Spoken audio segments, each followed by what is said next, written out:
Hello guys, कैसे हैं आप लोग। मैं हूं अमित तलडा, आपका फ्रेंड, फिलोसोफर एंड गाइड। स्वागत है आपका वीजी स्टडी हब पे। हम पढ़ रहे हैं सीएमए रिवीजन सीरीज, ठीक है। और हमारा टॉपिक चल रहा है सर वैल्यूएशन, ठीक है। वैल्यूएशन का आज लास्ट डे है, पार्ट 3 है।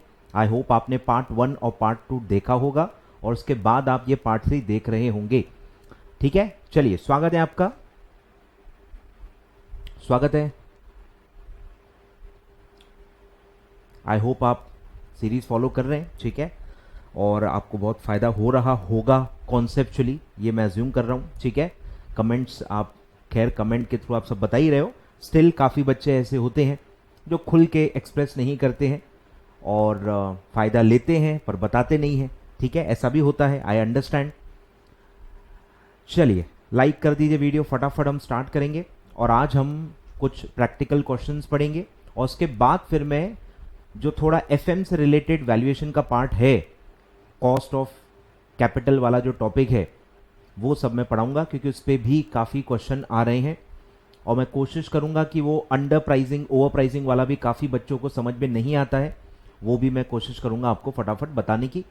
2-3 क्वेश्चन उस पर भी मतलब आ सकते हैं, 2 क्वेश्चन बन सकते हैं, इसीलिए वो टॉपिक भी मैं आज कोशिश करूंगा जितना हो सके डिटेल में बताऊंगा। क्लियर है। चलिए सर, करें, स्टार्ट करें। लाइक वाइक कर दिया भाई, लाइक वाइक कर दिया क्या।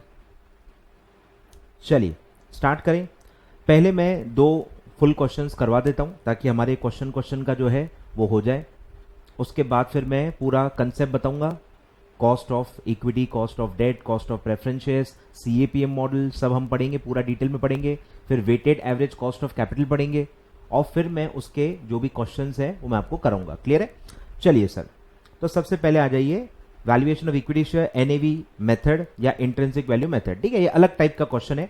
नॉर्मली आपको एसेट्स वगैरह दिए रहते हैं और उससे आप एनएवी निकालते हो।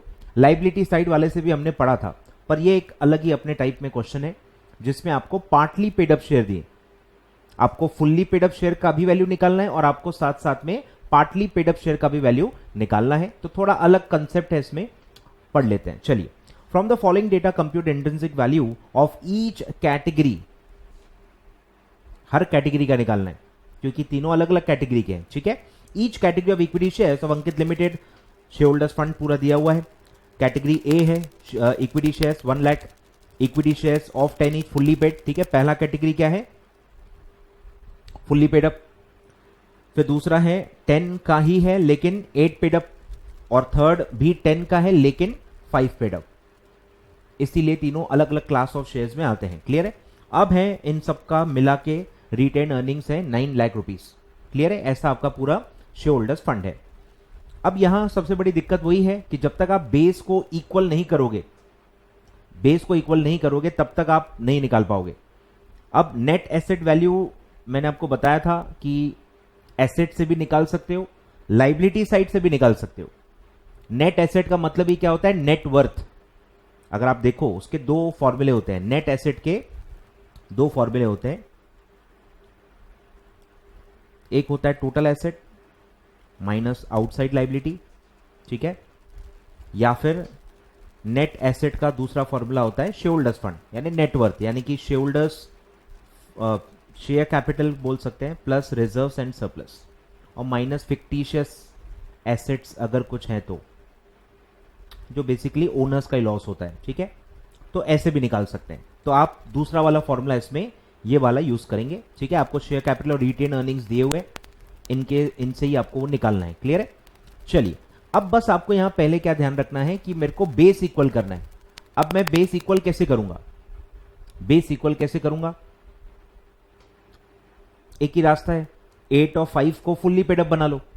कैपिटल को आप कम नहीं कर सकते, ऐसा नहीं कर सकता कि मैं फुल्ली पेडअप को 2 रुपए माइनस कर लेता, 5 में 3 ऐड कर देता, सबको 8 पे ला लेता, ऐसा सही नहीं लगेगा। मतलब कैपिटल को रिड्यूस नहीं कर सकते, आप नोशनल कैपिटल ऐड कर सकते हो, उसको कहते हैं नोशनल कॉल। काफी जगह आपने देखा भी होगा, नोशनल कॉल का कंसेप्ट होता है कि मान लो कि इसको हम फुल्ली पेडअप कर रहे हैं, फुल्ली पेडअप करेंगे तो क्या होगा, 8 वाले को फुल्ली पेडअप करना है तो क्या होगा, 2 रुपीज पर शेयर कॉल कर लो, उतना आपका एसेट बढ़ जाएगा। क्लियर है। उतना ऐड कर दो।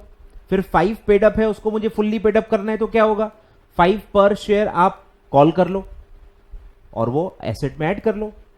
तो बस नोशनल कॉल का कंसेप्ट होता है, क्लियर है। तो सबको मैं पहले फुल्ली पेड अप बनाऊंगा, बेस इक्वल कर लूंगा और फिर मैं एनएवी मेथड से वैल्यू पर शेयर निकालूंगा, तो वो फुल्ली पेड अप शेयर की वैल्यू निकलेगी। और फिर जब मुझे पार्टली पेड अप की निकालनी पड़ेगी तब मैं क्या करूंगा, जो जो कॉल किए थे वो माइनस कर दो। 2 रुपए ऐड किए थे, अब 2 रुपए माइनस कर लो, जो भी फेयर वैल्यू आएगी उसमें से, जो भी इंट्रिंसिक वैल्यू आएगी उसमें से 2 रुपए माइनस कर लो, और 5 के केस में क्या होगा, 5 माइनस कर लो। तो जो हम नोशनली ऐड करते हैं वो हम बाद में माइनस कर लेंगे, ठीक है। बेस सेम करना है बस। बोलो सर, तो क्या होगा, मुझे क्या निकालना है, नेट एसेट्स, और वो दूसरे वाले फॉर्मूले से निकालना है, क्लियर है। बोलो, ए का क्या होगा, 1 लाख शेयर्स इंटू 10, पूरा फुल्ली पेड अप है 10 लाख। बी को आप पहले फुल्ली पेड अप बनाओ, बोलो क्या होगा, 1 लाख इंटू 8, ये होगा 8 लाख। अब इसको ऐड करो नोशनल कॉल, बोलो नोशनल कॉल ऐड करो, 1 लाख इंटू 2 रुपीज, तो ये आएगा 2 लाख। तो ये भी क्या हो जाएंगे, फुल्ली पेड अप माने जाएंगे और इसका भी अमाउंट 10 लाख आ जाएगा। सिमिलरली सी का भी सेम आएगा। अब इत्तेफाक है कि सबके 1-1 लाख ही हैं, इसलिए आपको लगेगा कि ये तो बहुत ऑब्वियस लग रहा है। अब वो 1-1 लाख ही है, तीनों के तीनों 10 रुपीज के ही हैं, तो सेम ही अमाउंट आएगा। अगर ये अलग अलग नंबर ऑफ शेयर्स होते तो आपको इतना अटपटा नहीं लगता, क्लियर है। इंटू 5, तो 5 पेड अप है 5 लैक्स।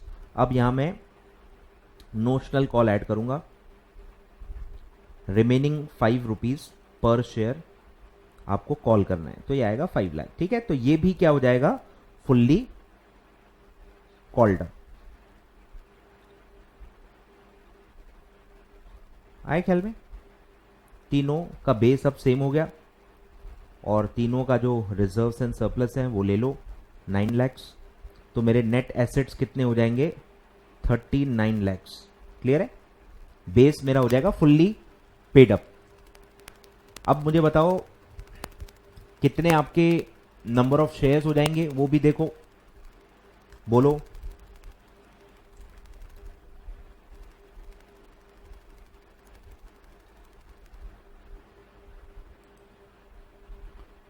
बोलो, अब मेरे टोटल शेयर्स कितने हो जाएंगे, 1 लाख 1 लाख 1 लाख, तीनों फुल्ली पेड अप है। तो अब मैं ऐड कर सकता हूं, पहले मैं ऐड नहीं कर सकता था क्योंकि सबका बेस सेम नहीं था, सबका बेस सेम नहीं था, इसलिए मैं पहले नहीं कर पा रहा था।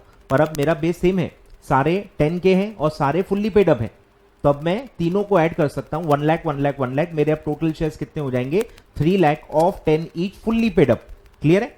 बोलो, तो value per share intrinsic value method से क्या फॉर्मूला है, net asset divided by number of equity shares. बोलो, नेट एसेट्स कितने हैं, 39 लैक्स डिवाइडेड बाय 3 लैक्स, ठीक है। तो 13 रुपीज पर शेयर, ये कौन सा है, 10 रुपीज वाला फुल्ली पेड अप का। अब मुझे बताओ 8 पेड अप का कैसे निकालेंगे, फुल्ली पेड और 8 पेड अप में फर्क ही क्या है, 2 रुपए का, पहले ऐड किए थे अब माइनस कर लो। बोलो 13 माइनस 2, तो ये आएगा 11 पर शेयर।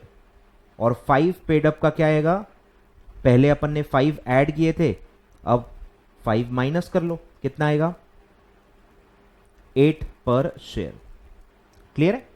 तो जो पहले ऐड किए थे बेस मैच करने के लिए, अब वो माइनस कर लो, सिंपल। तो ये अलग ही कंसेप्ट है, देखो ये अलग ही कंसेप्ट है, ये अभी तक आपने सुना है देखा नहीं होगा अगर आप फ्रेशर हो, तो ये अलग ही कंसेप्ट है, इसलिए मैंने क्वेश्चन कवर किया है। आई थिंक आपके मॉड्यूल में दिया है, न्यू सिलेबस में, आई थिंक आपके न्यू सिलेबस के मॉड्यूल में दिया हुआ है, ठीक है, वहां से मैंने उठाया है, लिखो। आई थिंक आंसर मैंने दिए ही हुए हैं, ठीक है। तो इस तरह से इसको सॉल्व करना है, नोशनल कॉल लेके पहले ऐड कर लेना है, बेस सेम करना है, फुल्ली पेड अप का एक वैल्यू निकाल लेना है, और जहां जहां जितना पहले ऐड किया था उतना उतना बाद में पर शेयर वैल्यू से माइनस कर लेना है, ठीक है। तो पार्टली पेड अप शेयर का भी आप वैल्यू उस तरह से निकाल सकते हो, क्लियर है। चलिए सर, आई होप आपको कंसेप्ट ख्याल में आ गया होगा कि करना क्या है। अब आते हैं सर फुल क्वेश्चन पे, ध्यान दो। अब ये एक क्वेश्चन है पर ये 3 अलग अलग क्वेश्चन के बराबर है, ठीक है, ध्यान देना। फुल फ्लैज क्वेश्चन है, इसमें 3 आपको तीन वैल्यूज निकालनी है। एक इंट्रिंसिक वैल्यू के हिसाब से निकालना है यानी नेट एसेट मेथड से, फिर एक यील्ड मेथड से निकालना है, डिविडेंड वाली मेथड से, डिविडेंड पर शेयर वाली मेथड से, और फिर एक इन्हीं का एवरेज लेके क्या आता है, फेयर वैल्यू मेथड। ठीक है, तो तीन अलग अलग क्वेश्चन है, मेथड के हिसाब से ही आपको ध्यान देना है। क्लियर है? ओल्ड सिलेबस में पूरा 7 मार्क का क्वेश्चन आता है। ठीक है, तो जिनको ये सब समझ में आ गया तो वो एमसीक्यू तो आराम से सॉल्व कर ही लेंगे। ठीक है, तो आप कंसेप्ट पे ध्यान दो। क्लियर है? Balance sheet of Diamond Limited as on 30 June 2009 is given below. Share capital है 40,000 shares of 10 each 4 lakh rupees, general reserve, PNL, creditors, income tax reserve. ठीक है, अब यहां कंफ्यूजन होगा, मैं आपको बता देता हूं कि ये इनकम टैक्स रिजर्व को आपको लाइबिलिटी मानना है, मतलब इंस्टीट्यूट ने लाइबिलिटी माना है, वो मैं बता रहा हूं। वैसे देखा जाए तो रिजर्व का मतलब होता है कि वो रिजर्व एंड सरप्लस का पार्ट होना चाहिए, पर इनकम टैक्स का रिजर्व है, इनकम टैक्स का मतलब ये प्रोविजन होगा। क्लियर है? तो इसको लाइबिलिटी मान के आपको ट्रीटमेंट देना है। ठीक है, और कोई कंफ्यूजन इस पूरे क्वेश्चन में नहीं है, एक ही है, वो मैं आपको पहले ही बता दे रहा हूं। इंस्टीट्यूट ने इसको लाइबिलिटी माना है। फिर सारे एसेट्स दिए हैं, land and building, plant and machinery, patent and trademark. अब ध्यान दो, रूल्स याद आ रहे हैं जो मैंने आपको बताए थे नेट एसेट मेथड में, ध्यान दो। Land and building tangible asset है, plant and machinery tangible asset है, पेटेंट ट्रेडमार्क इनटेंजिबल एसेट है। एसेट है, रियल एसेट है, सिर्फ इंटेंजिबल फॉर्म में होता है, पेटेंट एंड ट्रेडमार्क। ठीक है, लेकिन प्रिलिमिनरी एक्सपेंसेस कोई रियल एसेट है ही नहीं, वो क्या है, फिक्टिशियस एसेट है। क्लियर है? ये फिक्टिशियस एसेट है, तो इसका वैल्यू नहीं लेना है, मतलब इसका वैल्यू 0 लेना है। क्लियर है? ये ध्यान रखना, ये गलती आपसे हो सकती है। प्रिलिमिनरी एक्सपेंसेस, ठीक है, स्टॉक ठीक है, डेटर ठीक है, बैंक बैलेंस ठीक है। The expert valuer valued the land and building at 4,80,000, goodwill at 3,20,000। ठीक है, गुडविल देखो बुक्स में नहीं है, पर अलग से वैल्यू की गई है और अलग से आपको लेना होगा। क्लियर है? Goodwill at 3,20,000, plant and machinery at 2,40,000। Out of the total debtor it is found that debtors of 16,000 are bad. ठीक है, बैड डेट्स दिए, डेटर में से माइनस कर लेंगे और गुड डेट्स जितने हैं उतने ही दिखाएंगे, तो ये तो ठीक है। एनएवी मतलब इंट्रिंसिक वैल्यू मेथड के हिसाब से तो ठीक है। अब इसका इफेक्ट यील्ड मेथड में जब आएगा तब मैं आपको बताऊंगा, अभी आपको नहीं समझेगा। एसेट वाली मेथड में समझ जाएगा कि ठीक है, डेटर है भाई 1,76,000, 1,76,000 दिख रहा है, उसमें से 16,000 बैड डेट है, तो भाई 1,60,000 नेट डेट्स हम रिकॉर्ड करेंगे, तो वहां तक तो ठीक है। और फिर प्रॉफिट्स दिए हैं 3 साल के 2007, 8, 9, देख लेंगे क्या करना है इसका, ये सब यील्ड मेथड में काम आएगा, एसेट मेथड में काम नहीं आएगा। बस यही मैं कह रहा हूं, ओल्ड सिलेबस के बच्चों को यही दिक्कत होती है कि कौन सा डेटा कौन सी मेथड में अफेक्ट करता है, वो ही उनको पता नहीं होता और वो कंफ्यूज हो जाते हैं कि सर ये प्रॉफिट क्यों दिए हैं, फिर वो क्यों दिया है, ये क्यों दिया है। अरे भाई तीनों मेथड्स है ना, तीनों मेथड्स हैं तो दिया है, आप देखो कि कहां किसका यूज आता है। न दिए जाए ऐसा क्वेश्चन को इजी मत ये करो ना कि इंस्टीट्यूट ने इजी क्वेश्चन क्यों नहीं पूछा। अरे आप अपना बढ़ाओ ना दिमाग, ठीक है। तो आपको पढ़ते ही समझ में आ जाना चाहिए कि यार जब मैं एसेट वैल्यू से निकालूंगा तो मुझे प्रॉफिट का तो कोई काम पड़ता ही नहीं है, तो ये मतलब वो यील्ड मेथड में काम आएगा। फिर company follows practice of transferring 25% of profits to general reserve, ये भी अब आपको याद आना चाहिए कि डिविडेंड कैलकुलेट करने में यूज होता है। ये आप एफएम में भी पढ़ोगे कि पहले आप जनरल रिजर्व क्या ट्रांसफर करना है, कितना पैसा फ्यूचर के लिए बचाना है वो आप बचा लेते हो और उसके बाद फिर आप डिविडेंड बांटते हो। क्लियर है? तो डिविडेंड पर शेयर निकालने के लिए काम आएगा, डिविडेंड पर शेयर निकालने के लिए काम आएगा, तो ये भी एसेट मेथड में काम में नहीं आता। Similar type of company earns 10%, ये भी जो है एनआरआर, ये भी यील्ड मेथड में काम आता है। Plant and machinery and land and building has been depreciated at 15 and 10%, ये भी यील्ड मेथड में काम आएगा। ठीक है, ascertain the value of shares using intrinsic value method, yield method and fair value method. आए ख्याल में? चलिए सबसे पहले हम एक एक मेथड पे ध्यान देते हैं, एक एक मेथड पे ध्यान दो तभी आपको चीजें आसान लगेंगी, नहीं तो आप मिक्स कर दोगे। ठीक है, सबसे पहले मैं सोच रहा हूं इंट्रिंसिक वैल्यू के बारे में। ठीक है, तो उसी का जो डेटा है उसी पे आपको ध्यान देना है। ठीक है, मुझे क्या चाहिए, सारे एसेट्स की फेयर वैल्यू, अगर दी है तो फेयर वैल्यू लेनी है, मार्केट वैल्यू लेनी है, नहीं दी है तो बुक वैल्यू लेनी है। रूल्स याद है, मैंने थ्योरी में बताए थे, इसलिए मैंने कहा था पार्ट 1 पहले देखो, उसी के बाद समझेगा। तो सबसे पहला है कि जिन जिन एसेट की फेयर वैल्यू या मार्केट वैल्यू दी है उनकी मार्केट वैल्यू लेनी है, जिनका फेयर वैल्यू नहीं दिया है उनका बुक वैल्यू लेना है। फिर कुछ फिक्टिशियस एसेट्स होते हैं उनकी वैल्यू 0 लेनी है, ठीक है, चलिए तो बोलते जाओ। पहले मैं सारे सारे एसेट्स ले रहा हूं। बोलो, land and building I think revalued figure दी है 4,80,000। प्लांट एंड मशीनरी वो भी रिवैल्यूड दी है 2,40,000।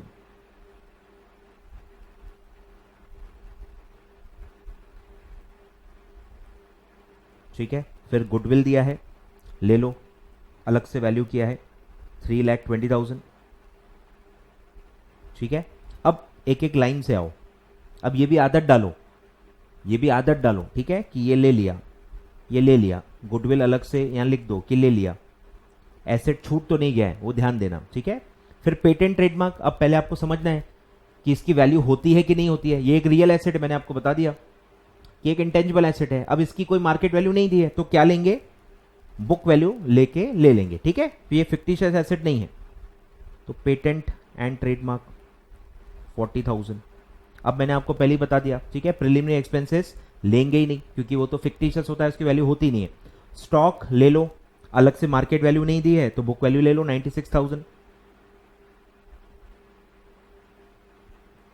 फिर डेटर्स का भी मैंने बता दिया, बैड डेट माइनस कर लो, 176 माइनस 16 तो नेट वैल्यू आएगी 1,60,000। बैंक बैलेंस तो बुक वैल्यू पे ही लेते हैं। ठीक है, कितना है बैंक बैलेंस, 1,04,000। लो टोटल मारो, टोटल एसेट्स 4,80,000, 240, 320, 40,000, 96,000। आई होप आपके आंसर्स बंद हैं। ठीक है, आंसर खोल के मत देखना है, इससे बड़ी गलती आप अपनी जिंदगी में नहीं करोगे। जब कोई टीचर पढ़ा रहा है, आंसर खुला हुआ नहीं होना चाहिए, आंसर खुला हुआ नहीं होना चाहिए, नहीं तो कुछ पागल ऐसे भी करेंगे, मस्त सर बता रहे हैं और वो मस्त आंसर देख के बोल रहे हैं हाँ इतना आएगा, ऐसा नहीं होता। इसलिए मैंने आपको अलग से ब्लैंक शीट दी थी। अगर आप मेरे टेलीग्राम चैनल पे हो, मैंने आपको एक ब्लैंक शीट भी दी है, ब्लैंक शीट लेके बैठो, तब आपको समझेगा कि मैं क्या हालत में हूं। मेरे सामने आंसर नहीं है, मेरे सामने आंसर नहीं है, मैं आपकी तरह स्टूडेंट की तरह निकाल रहा हूं, तो आप भी शराफत से वैसा ही करो। कुछ लोग आंसर शीट खोल के बैठे होते हैं, अभी हंस रहे होंगे जब सर बता रहे तो। ठीक है, तो ध्यान दो भाई, ऐसा ऐसी ब्लंडर मत करो। ठीक है, ब्लैंक शीट लेके बैठो, आंसर हाइड कर दो। तो 14,40,000 आपके टोटल एसेट्स हैं। अब आउटसाइड लाइबिलिटीज माइनस करो। ठीक है, एक है आई थिंक क्रेडिटर्स, और जो मैंने आपको बताया इनकम टैक्स, रिजर्व भी आपको लाइबिलिटी मान के लेना है। क्लियर है, बाकी सब देखो शेयर होल्डर्स फंड है। बोलो, क्रेडिटर्स हैं 2,56,000 और वो है 1,20,000। बोलो, आउटसाइड लाइबिलिटी 256 प्लस 120 तो वो है 376। निकालो नेट एसेट्स ए माइनस बी, 14,40,000 माइनस 3,76,000 तो दैट कम्स टू 10,64,000। क्लियर है, तो ये आ गया टोटल एसेट्स। ठीक है, बस इसको अब नंबर ऑफ शेयर से डिवाइड करो। Therefore net asset value per share is equal to 10,64,000 divided by number of share कितना है 40,000। बोलो 26.6 पर शेयर। क्लियर है, तो मैं बस यही कहना चाहता था आपसे कि एनएवी मेथड इजी है, एनएवी काफी इजी है, एनएवी में तो गलती होनी नहीं चाहिए, बहुत ही फिक्स रूल्स हैं, बहुत ही प्रेजेंस ऑफ माइंड अच्छा है आपका, तो आप गलती कर ही नहीं सकते, ज्यादा गुगली है ही नहीं। ईल्ड मेथड में हालत खराब होती है, ठीक है, वो मैं मानता हूं, तो इसीलिए एटलीस्ट एनएवी मेथड को बहुत ही इजी से सॉल्व कर लो। बोलो, अब है ईल्ड मेथड, तो मैं डिविडेंड वाली मेथड यूज कर रहा हूं। ठीक है, डिविडेंड वाली मेथड यूज कर रहा हूं, मतलब मैं क्या करूंगा, पहले मेरा डिविडेंड निकालूंगा, मेरा डिविडेंड टोटल या पर शेयर जैसा भी निकाल लो, आंसर सब में सेम आता है। कुछ बच्चों को बहुत ही बेसिक मैथ्स भी नहीं समझ में आता है, क्या टोटलिटी में निकालो फिर नंबर ऑफ शेयर से डिवाइड करो तो भी चलता है, या डायरेक्टली डिविडेंड ही पर शेयर निकाल लो तो डायरेक्ट पर शेयर ही वैल्यू आ जाती है। मैथमेटिक्स है, आप जैसा भी करो दोनों में आंसर सेम ही आता है, बिल्कुल इसमें मतलब कंफ्यूजन मत करना। ठीक है, चलिए बोलो यील्ड में अब क्या करना है? यील्ड में हमको चाहिए amount available for dividend. Amount available for dividend मतलब earning available for equity share holder जो होती है ना, याद आ रहा है ईपीएस में जो हम निकालते हैं, ईपीएस में क्या करते हैं? Earning available for equity share holder निकालते हैं। बस उसी में से अगर आप जनरल रिजर्व जो ट्रांसफर कर रहे हो अगर वो भी मैं माइनस कर दूं तो उसके बाद जो प्रॉफिट बचता है उसको कहते हैं अमाउंट अवेलेबल फॉर डिविडेंड। बाटा नहीं बाटा वो अलग है, बाटा नहीं बाटा वो अलग है, लेकिन अमाउंट अवेलेबल फॉर डिविडेंड उसको कहते हैं। क्लियर है? बस वो अमाउंट अवेलेबल फॉर डिविडेंड तक आपको पहुंचना है। अब आपको पहले प्रॉफिट्स दिए, इसका कोई नामो निशान नहीं है कि बिफोर टैक्स है आफ्टर टैक्स है, तो आप टैक्स इग्नोर करो। क्लियर है? बस जो एडजस्टमेंट्स हैं, जिन जिन एडजस्टमेंट्स का प्रॉफिट पे कोई इंपैक्ट पड़ता है बस आपको वो ले लेना है। क्वेश्चन में प्रेफरेंस शेयर्स भी नहीं दिए तो प्रेफरेंस डिविडेंड का भी कोई काम नहीं है, बस आपको सारे एडजस्टमेंट्स करने हैं, उसमें से amount transfer to general reserve minus करना है और आपका आंसर आएगा amount available for dividend. Clear है? बोलो अब क्या क्या एडजस्टमेंट्स का प्रॉफिट पे इंपैक्ट पड़ेगा वो आपको समझना है।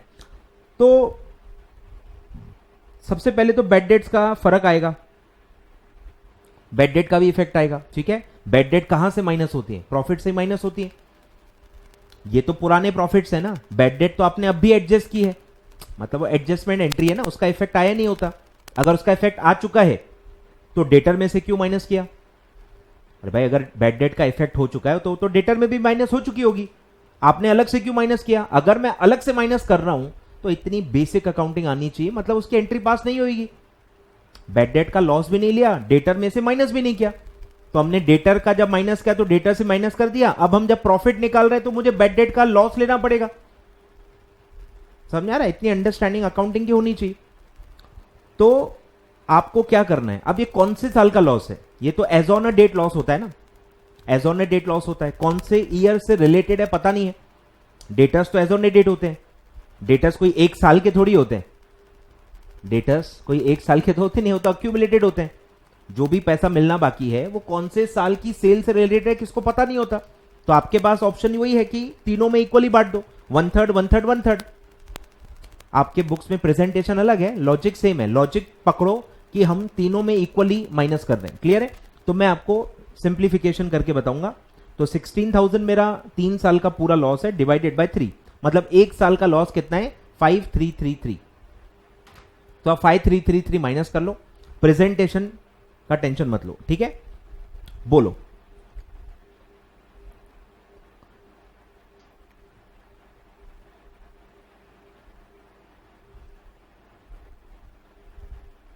एक ही एडजस्टमेंट है, बाकी तो कॉमन एडजस्टमेंट है ना, सारे के सारे कॉमन है।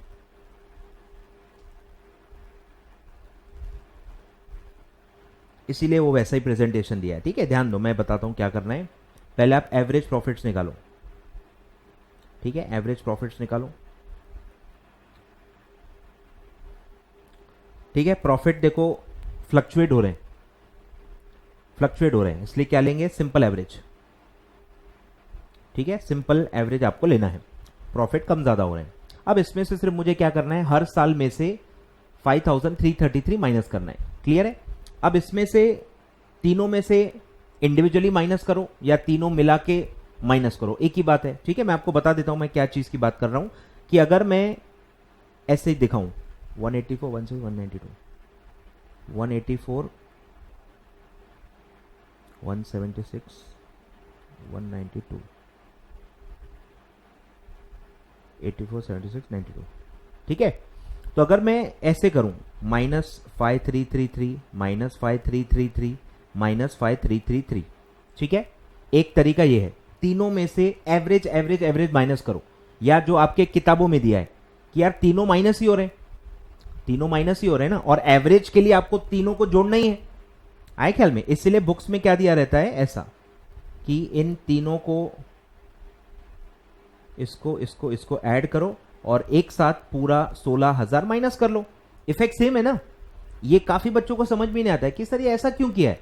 अरे उन्होंने एक्चुअली एवरेज ही लिया है, एवरेज ही लिया है। तो 5333 तीनों में से माइनस करो, फिर तीनों को जोड़ो एवरेज लेने के लिए, एक ही बात है, जोड़ ही रहे हो तो फिर 16,000 को 1/3 1/3 1/3 डिवाइड कर ही क्यों रहे हो, टोटल 16,000 ही माइनस कर लो। इसलिए इस तरह का प्रेजेंटेशन आता है, तो घबराना नहीं है। लॉजिक क्या है कि 1/3 1/3 1/3 तीनों में बांटना है। क्लियर है? अब क्योंकि हम एवरेज निकाल रहे हैं, एवरेज के लिए हमको वैसे भी तीनों का टोटल करना है, डिवाइडेड बाय 3 करना है। ठीक है, तो ऐसा उसका पूरा कंसेप्ट है। आई होप आपका कंसेप्ट क्लियर हो गया होगा। ठीक है, बोलो। तो 1,81,000 प्लस 1,76,000 1,92,000 माइनस 16,000 डिवाइडेड बाय 3, तो ये आता है 1,78,667। ठीक है, तो इसमें एक ही एडजस्टमेंट हमने किया है, बेड डेट्स। अब बाकी एडजस्टमेंट्स करते हैं। बोलो। रिजर्व वाला तो सबसे आखिरी में आएगा, मैंने आपको बता दिया। सारे एडजस्टमेंट्स कर लो, लास्ट में रिजर्व में ट्रांसफर करना, तो इसका काम अभी नहीं है। फिर 10% भी एकदम आखिरी में हम डिवाइड करेंगे। अब इसमें डेप्रीसिएशन आपको लेना है, रिवैल्यूड एसेट्स पे आगे डेप्रीसिएशन का इफेक्ट लेना है। अब ये क्या होता है कि अगर मैं एसेट की वैल्यू बढ़ा रहा हूं, अभी तक जो भी डेप्रीसिएशन चार्ज हुआ होगा वो तो अभी की वैल्यू पे हुआ होगा। फॉर एग्जाम्पल मेरा लैंड एंड बिल्डिंग है 220, तो अभी तक मैं मतलब 220 पे चार्ज करते आया हूं। अब ऑल ऑफ सडन आपने 220 से बढ़ा के उसको 480 कर दिया, एसेट की वैल्यू बढ़ेगी तो आगे चल के मेरा डेप्रीसिएशन भी तो बढ़ेगा ना, उसका तो कहीं इफेक्ट आया ही नहीं। फ्यूचर की अर्निंग्स पे उसका भी इंपैक्ट आएगा। तो जब भी एसेट की वैल्यू बढ़ती है तो साथ साथ में एडिशनल डेप्रीसिएशन भी लेना होता है, और डेप्रीसिएशन लॉस है, उससे प्रॉफिट कम होता है, तो आपको माइनस करना है। अगर एडिशनल डेप्रीसिएशन आ रहा है, एसेट की वैल्यू बढ़ रही है, तो डेप्रीसिएशन और लेना है, मतलब वो माइनस करना है प्रॉफिट में से। और अगर उल्टा हो रहा है, एसेट की वैल्यू कम हो रही है, तो डेप्रीसिएशन भी कम होगा, और डेप्रीसिएशन कम होने से प्रॉफिट बढ़ता है। क्लियर है? तो बस वही करना है। बोलो। प्लांट पे 15% है। बोलो, प्लांट की वैल्यू क्या है पहले देख लो। बुक में प्लांट की वैल्यू है 2,60,000 और रिवैल्यूड वैल्यू है 2,40,000। क्लियर है? मतलब 20,000 से वैल्यू कम हो गई, एसेट की वैल्यू कम हो रही है, डेप्रीसिएशन भी कम होगा, और डेप्रीसिएशन कम होने से प्रॉफिट बढ़ेगा। ठीक है, तो ऐड करना है,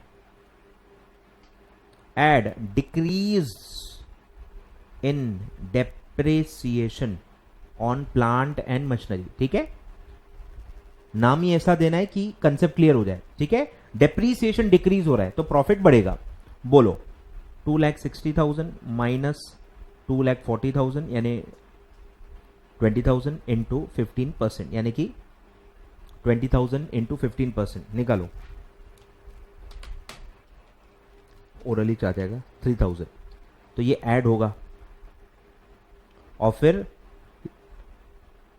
increase in depreciation on land and building. बोलो। 480 कर दिया माइनस, आई थिंक कितना था, 220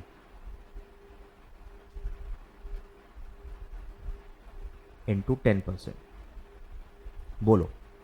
4,80,000 माइनस 220 तो 2,60,000 आएगा, इंटू 10%, तो ये आएगा 26,000। आ रहा है ख्याल में? अब आएगा प्रॉफिट आफ्टर एडजस्टमेंट। ठीक है, बोलो। 1,78,667 प्लस 3,000 माइनस 26,000, तो ये आएगा 155,667। ठीक है, कोई गलती तो नहीं है, चेक कर लो। अब इसमें एक्चुअली देखा जाए तो गुडविल का भी इफेक्ट आना चाहिए, पर क्वेश्चन में दिया ही नहीं है कि कितना लाइफ है। अज्यूम भी कर सकते हो, अब वो बहुत हिडन एडजस्टमेंट हो जाएगा, इंस्टीट्यूट के बुक में भी नहीं दिया है। लेकिन मैं सीए हूं तो दिमाग की बत्ती जलनी चाहिए कि यार गुडविल भी तो एमोर्टाइज होगी। अब आप गुडविल दिखा रहे हो, अब ये बुक्स में आप कैपिटलाइज करोगे कि नहीं ये पता नहीं है। गुडविल कब राइट ऑफ होती है? जब वो बुक्स में आएगी। अब ये सिर्फ वैल्यूएशन के लिए अगर आप गुडविल ले रहे हो तो ठीक है, फिर आप उस पर एमोर्टाइजेशन मत लो। पर अगर ये आप बुक्स में भी कैपिटलाइज करने वाले हो, याद आ रहा है क्या? ये पार्टनरशिप में था आपको। तो अगर गुडविल बुक्स में भी आएगी तो आप राइट ऑफ भी कर सकते हो अज्यूम करके, और आपने एस 26 में पढ़ा भी है कि 10 ईयर्स का लाइफ आप ले सकते हो, बट वो बहुत ज्यादा हो जाएगा। ठीक है, बुक्स में ऐसा दिया नहीं है, तो मैं भी इसलिए इग्नोर कर रहा हूं। क्लियर है? चलिए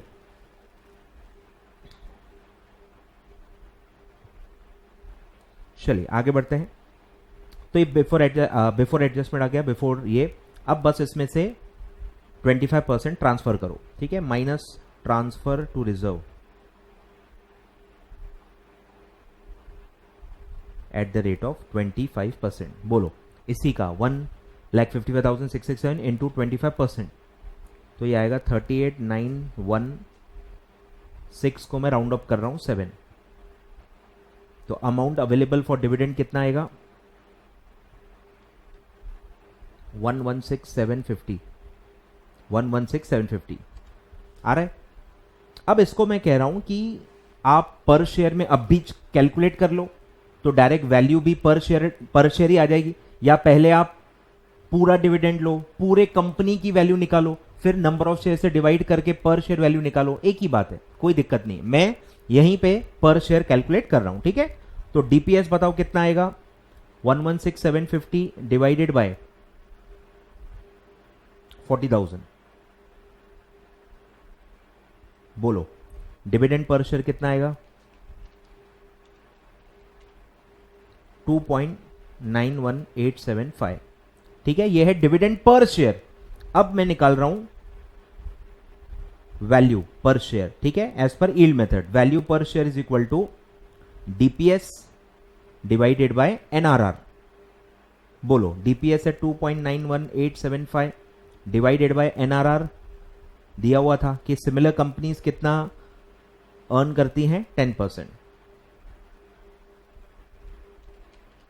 तो ये आएगा 29.1875 रुपीस, ठीक है, पर शेयर। बस अब है फेयर वैल्यू, एवरेज ले लो।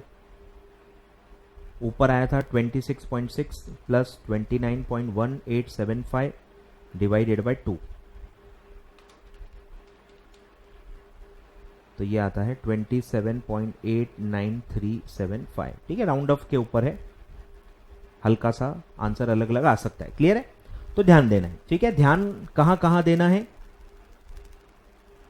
ये एडिशनल डेप्रीसिएशन या डिक्रीज इन डेप्रीसिएशन लेना है, फिर ये वाला जो मैंने आपको बता दिया, लॉजिक बता दिया, ठीक है।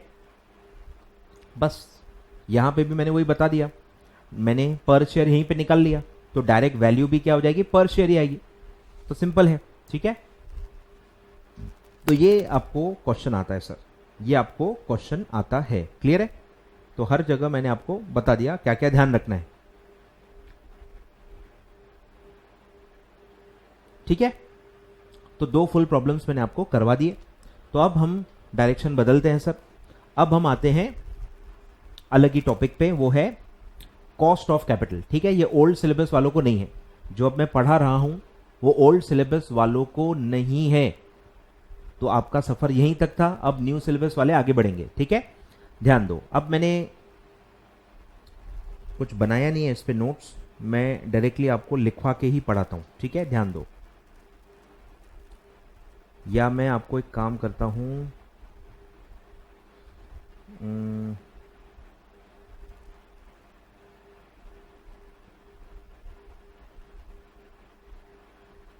ध्यान दो,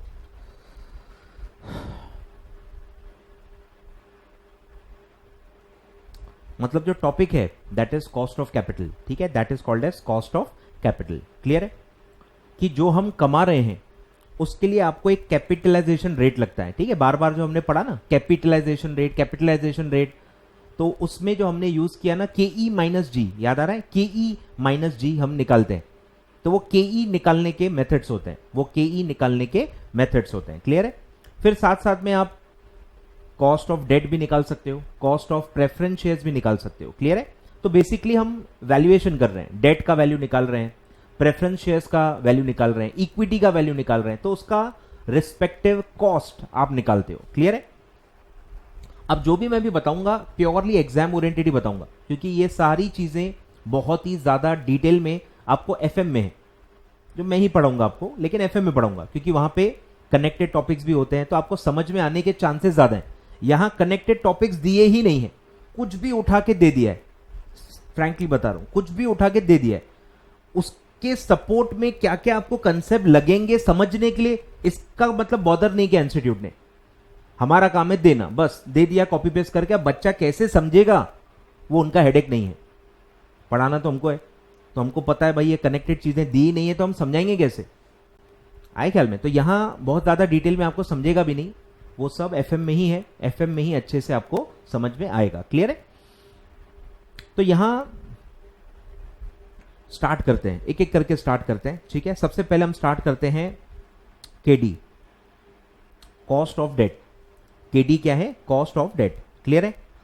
तो ये कहां यूज होता है? ये वैल्यू ऑफ डेट निकालने में काम आता है कि जो भी डेट पे आपको अर्निंग मिल रही है, जो भी डेट पे आपको अर्निंग मिल रही है मतलब इंटरेस्ट, उसको आप अगर कैपिटलाइज करो, यानी interest divided by capitalization rate अगर मैं कर दूं तो मुझे वैल्यू ऑफ डेट मिलती है। तो हर जगह आपको कैपिटलाइजेशन रेट के हिसाब से सोचना है कि ये जो भी हम निकाल रहे हैं दैट इज कैपिटलाइजेशन रेट, जो हम कॉस्ट के रूप में ले रहे हैं, कॉस्ट ऑफ कैपिटल ले रहे हैं। क्लियर है?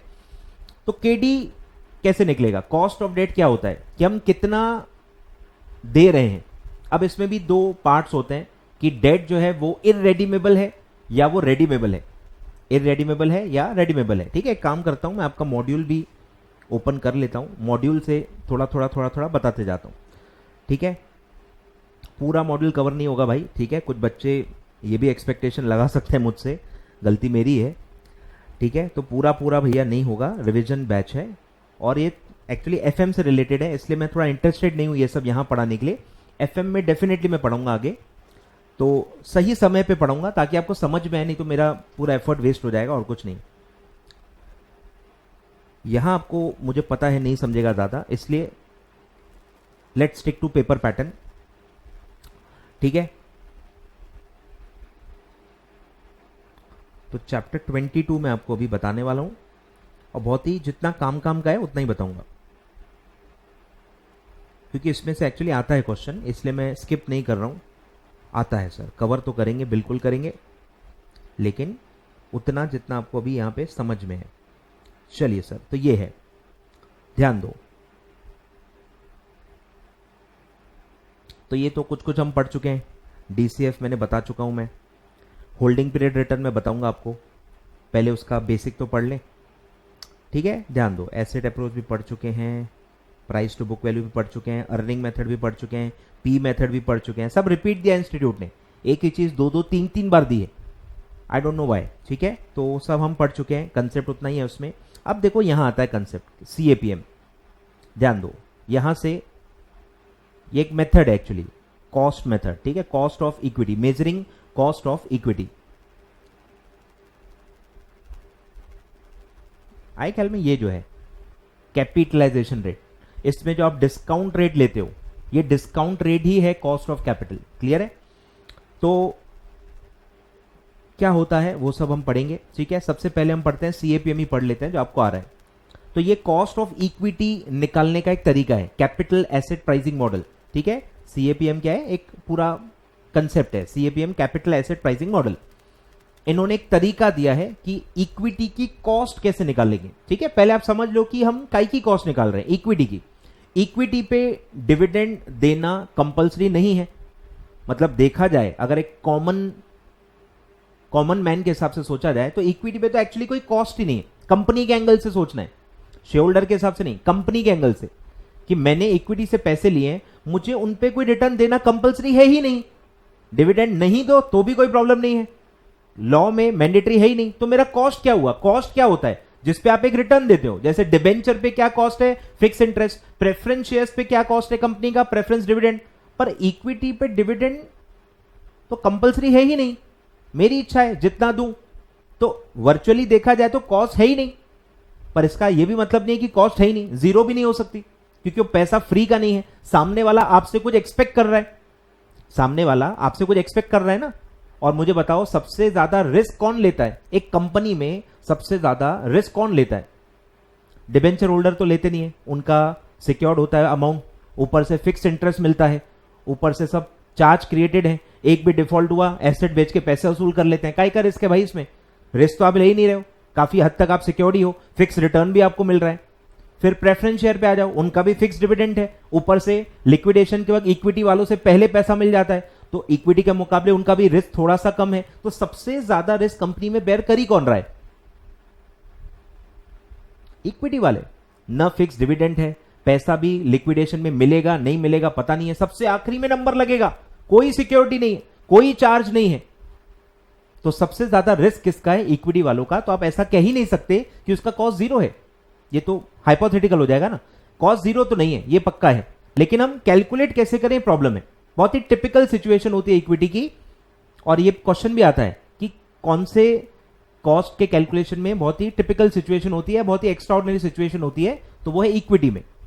डेट में आप निकाल सकते हो क्योंकि आप फिक्स इंटरेस्ट दे रहे हो, प्रेफरेंस शेयर में आप निकाल सकते हो क्योंकि आप फिक्स डिविडेंड दे रहे हो, वहां ऑब्वियस है कॉस्ट।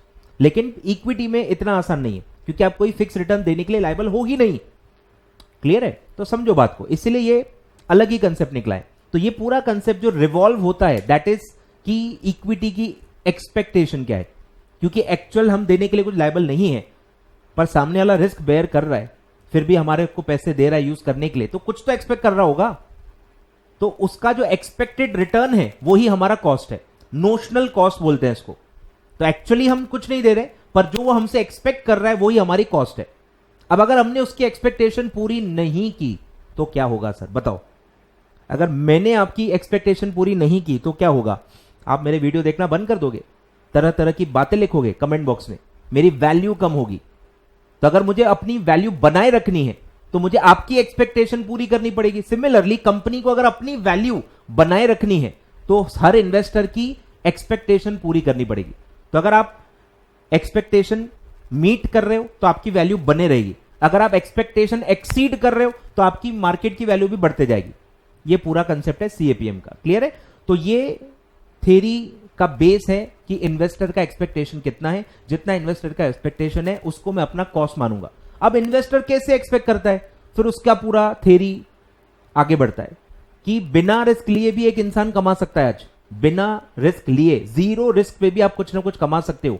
गवर्नमेंट के कोई भी सिक्योरिटी में, बॉन्ड में आप पैसा लगा सकते हो। गवर्नमेंट में वर्चुअली जीरो रिस्क है। गवर्नमेंट ऑफ इंडिया डिफॉल्ट कर ही नहीं सकती, प्रिंट करने की मशीन है आरबीआई के पास, तो virtually it can not default. तो रिस्क, अगर आप सेंट्रल गवर्नमेंट की कोई सिक्योरिटी में इन्वेस्ट कर रहे हो, ट्रेजरी बिल में इन्वेस्ट कर रहे हो, तो वो तो वर्चुअली रिस्क फ्री रेट है। बिना रिस्क लिए भी इन्वेस्टर वहां पे उतना कमा सकता है, पर वो आपके यहां पैसा दे रहा है, रिस्क ले रहा है, तो उसको ज्यादा एक्सपेक्टेशन होगी। ठीक है? तो इसीलिए इस थ्योरी में कहा गया है कि दो पार्ट्स होते हैं। एक्सपेक्टेड रिटर्न, ये वर्ड अब आएगा, सीएपीएम से जो रिटर्न निकलता है that is called as expected return of an investor, of an equity investor. तो एक्सपेक्टेड रिटर्न जो होता है उसके दो पार्ट्स हैं। एक है रिस्क फ्री रेट, आरएफ जिसको हम कहेंगे, रिस्क फ्री रेट जो गवर्नमेंट सिक्योरिटी का रेट होता है, और रिस्क प्रीमियम। सेकेंड पार्ट क्या है? रिस्क प्रीमियम, कि जितना आपकी कंपनी में रिस्क है उसके हिसाब से मुझे रिटर्न मिलना चाहिए। अब ये हम एब्सोल्यूट वे में नहीं पता कर सकते कि हमारे सिक्योरिटी में कितना रिस्क है फिर हम कितना प्रीमियम दें, ये हम एब्सोल्यूट वे में नहीं निकाल सकते। ये हम रिलेटिव सेंस में, कंपैरेटिव वे में निकालते हैं। काई से कंपैरिजन करेंगे? मार्केट से, यानी यहां पे स्टॉक मार्केट। तो हम स्टॉक मार्केट से कंपेयर करेंगे कि यार स्टॉक मार्केट में कितना रिस्क है, स्टॉक मार्केट अपने रिस्क के लिए कितना रिटर्न दे रहा है, फिर मैं अपने रिस्क को स्टॉक मार्केट के रिस्क से कंपेयर करूंगा, जिसमें जन्म होगा बीटा फैक्टर का। ठीक है? तो बीटा फैक्टर क्या है? Is a comparison of my risk as compare to market risk. मेरे रिस्क को अगर मैं मार्केट के रिस्क से डिवाइड करूं, मेरे रिस्क को मैं मार्केट के रिस्क से डिवाइड करूं, तो रिलेटिव फैक्टर निकलता है बीटा फैक्टर। ये रिलेटिव फैक्टर है, कंपैरेटिव फैक्टर है। मेरे रिस्क को मार्केट के रिस्क से कंपेयर करके उसका रिलेटिव वैल्यू बताता है, तो उसको ही आप कहते हो बीटा फैक्टर। तो जितना रिलेटिव रिस्क है उतना रिलेटिव रिटर्न मैं दूंगा। तो beta factor multiplied by market premium, तो वो मेरा प्रीमियम होगा, मेरा सिक्योरिटी का रिस्क प्रीमियम। क्लियर है? इससे भी बहुत डिटेल में है, पर वो सब मैं एफएम में बताऊंगा, यहां नहीं बताऊंगा। क्लियर है? यहां मेरे ख्याल से इतना काफी है। चलिए सर, तो अब थ्योरी समझाते जा रहा हूं। ठीक है? तो ये जो मैंने पूरा आपको बताया इसको कहते हैं सिक्योरिटी मार्केट लाइन। ठीक है? Security market line. तो सिक्योरिटी मार्केट लाइन जो है वो रिस्क और रिटर्न का रिलेशन बताती है कि जैसे जैसे रिस्क बढ़ता है एक्सपेक्टेड रिटर्न भी बढ़ते जाता है। तो वो रिस्क रिलेशन जहां आप चार्ट बनाते हो और जो लाइन ड्रॉ करते हो उसको कहते हैं सिक्योरिटी मार्केट लाइन। तो उसको कहते हैं सीएपीएम मॉडल। ठीक है? जो ये चार्ट रिलेशनशिप बताता है कि कैसे रिस्क के हिसाब से रिटर्न बिहेव करता है, कैसे रिस्क के हिसाब से रिटर्न बिहेव करता है, उसको कहते हैं रिस्क रिटर्न रिलेशनशिप, और उसी को सीएपीएम मॉडल कहा जाता है। क्लियर है? और ये तीन लोगों ने मिलकर बनाया था, William sharp, John Lintner and Jain Mosin.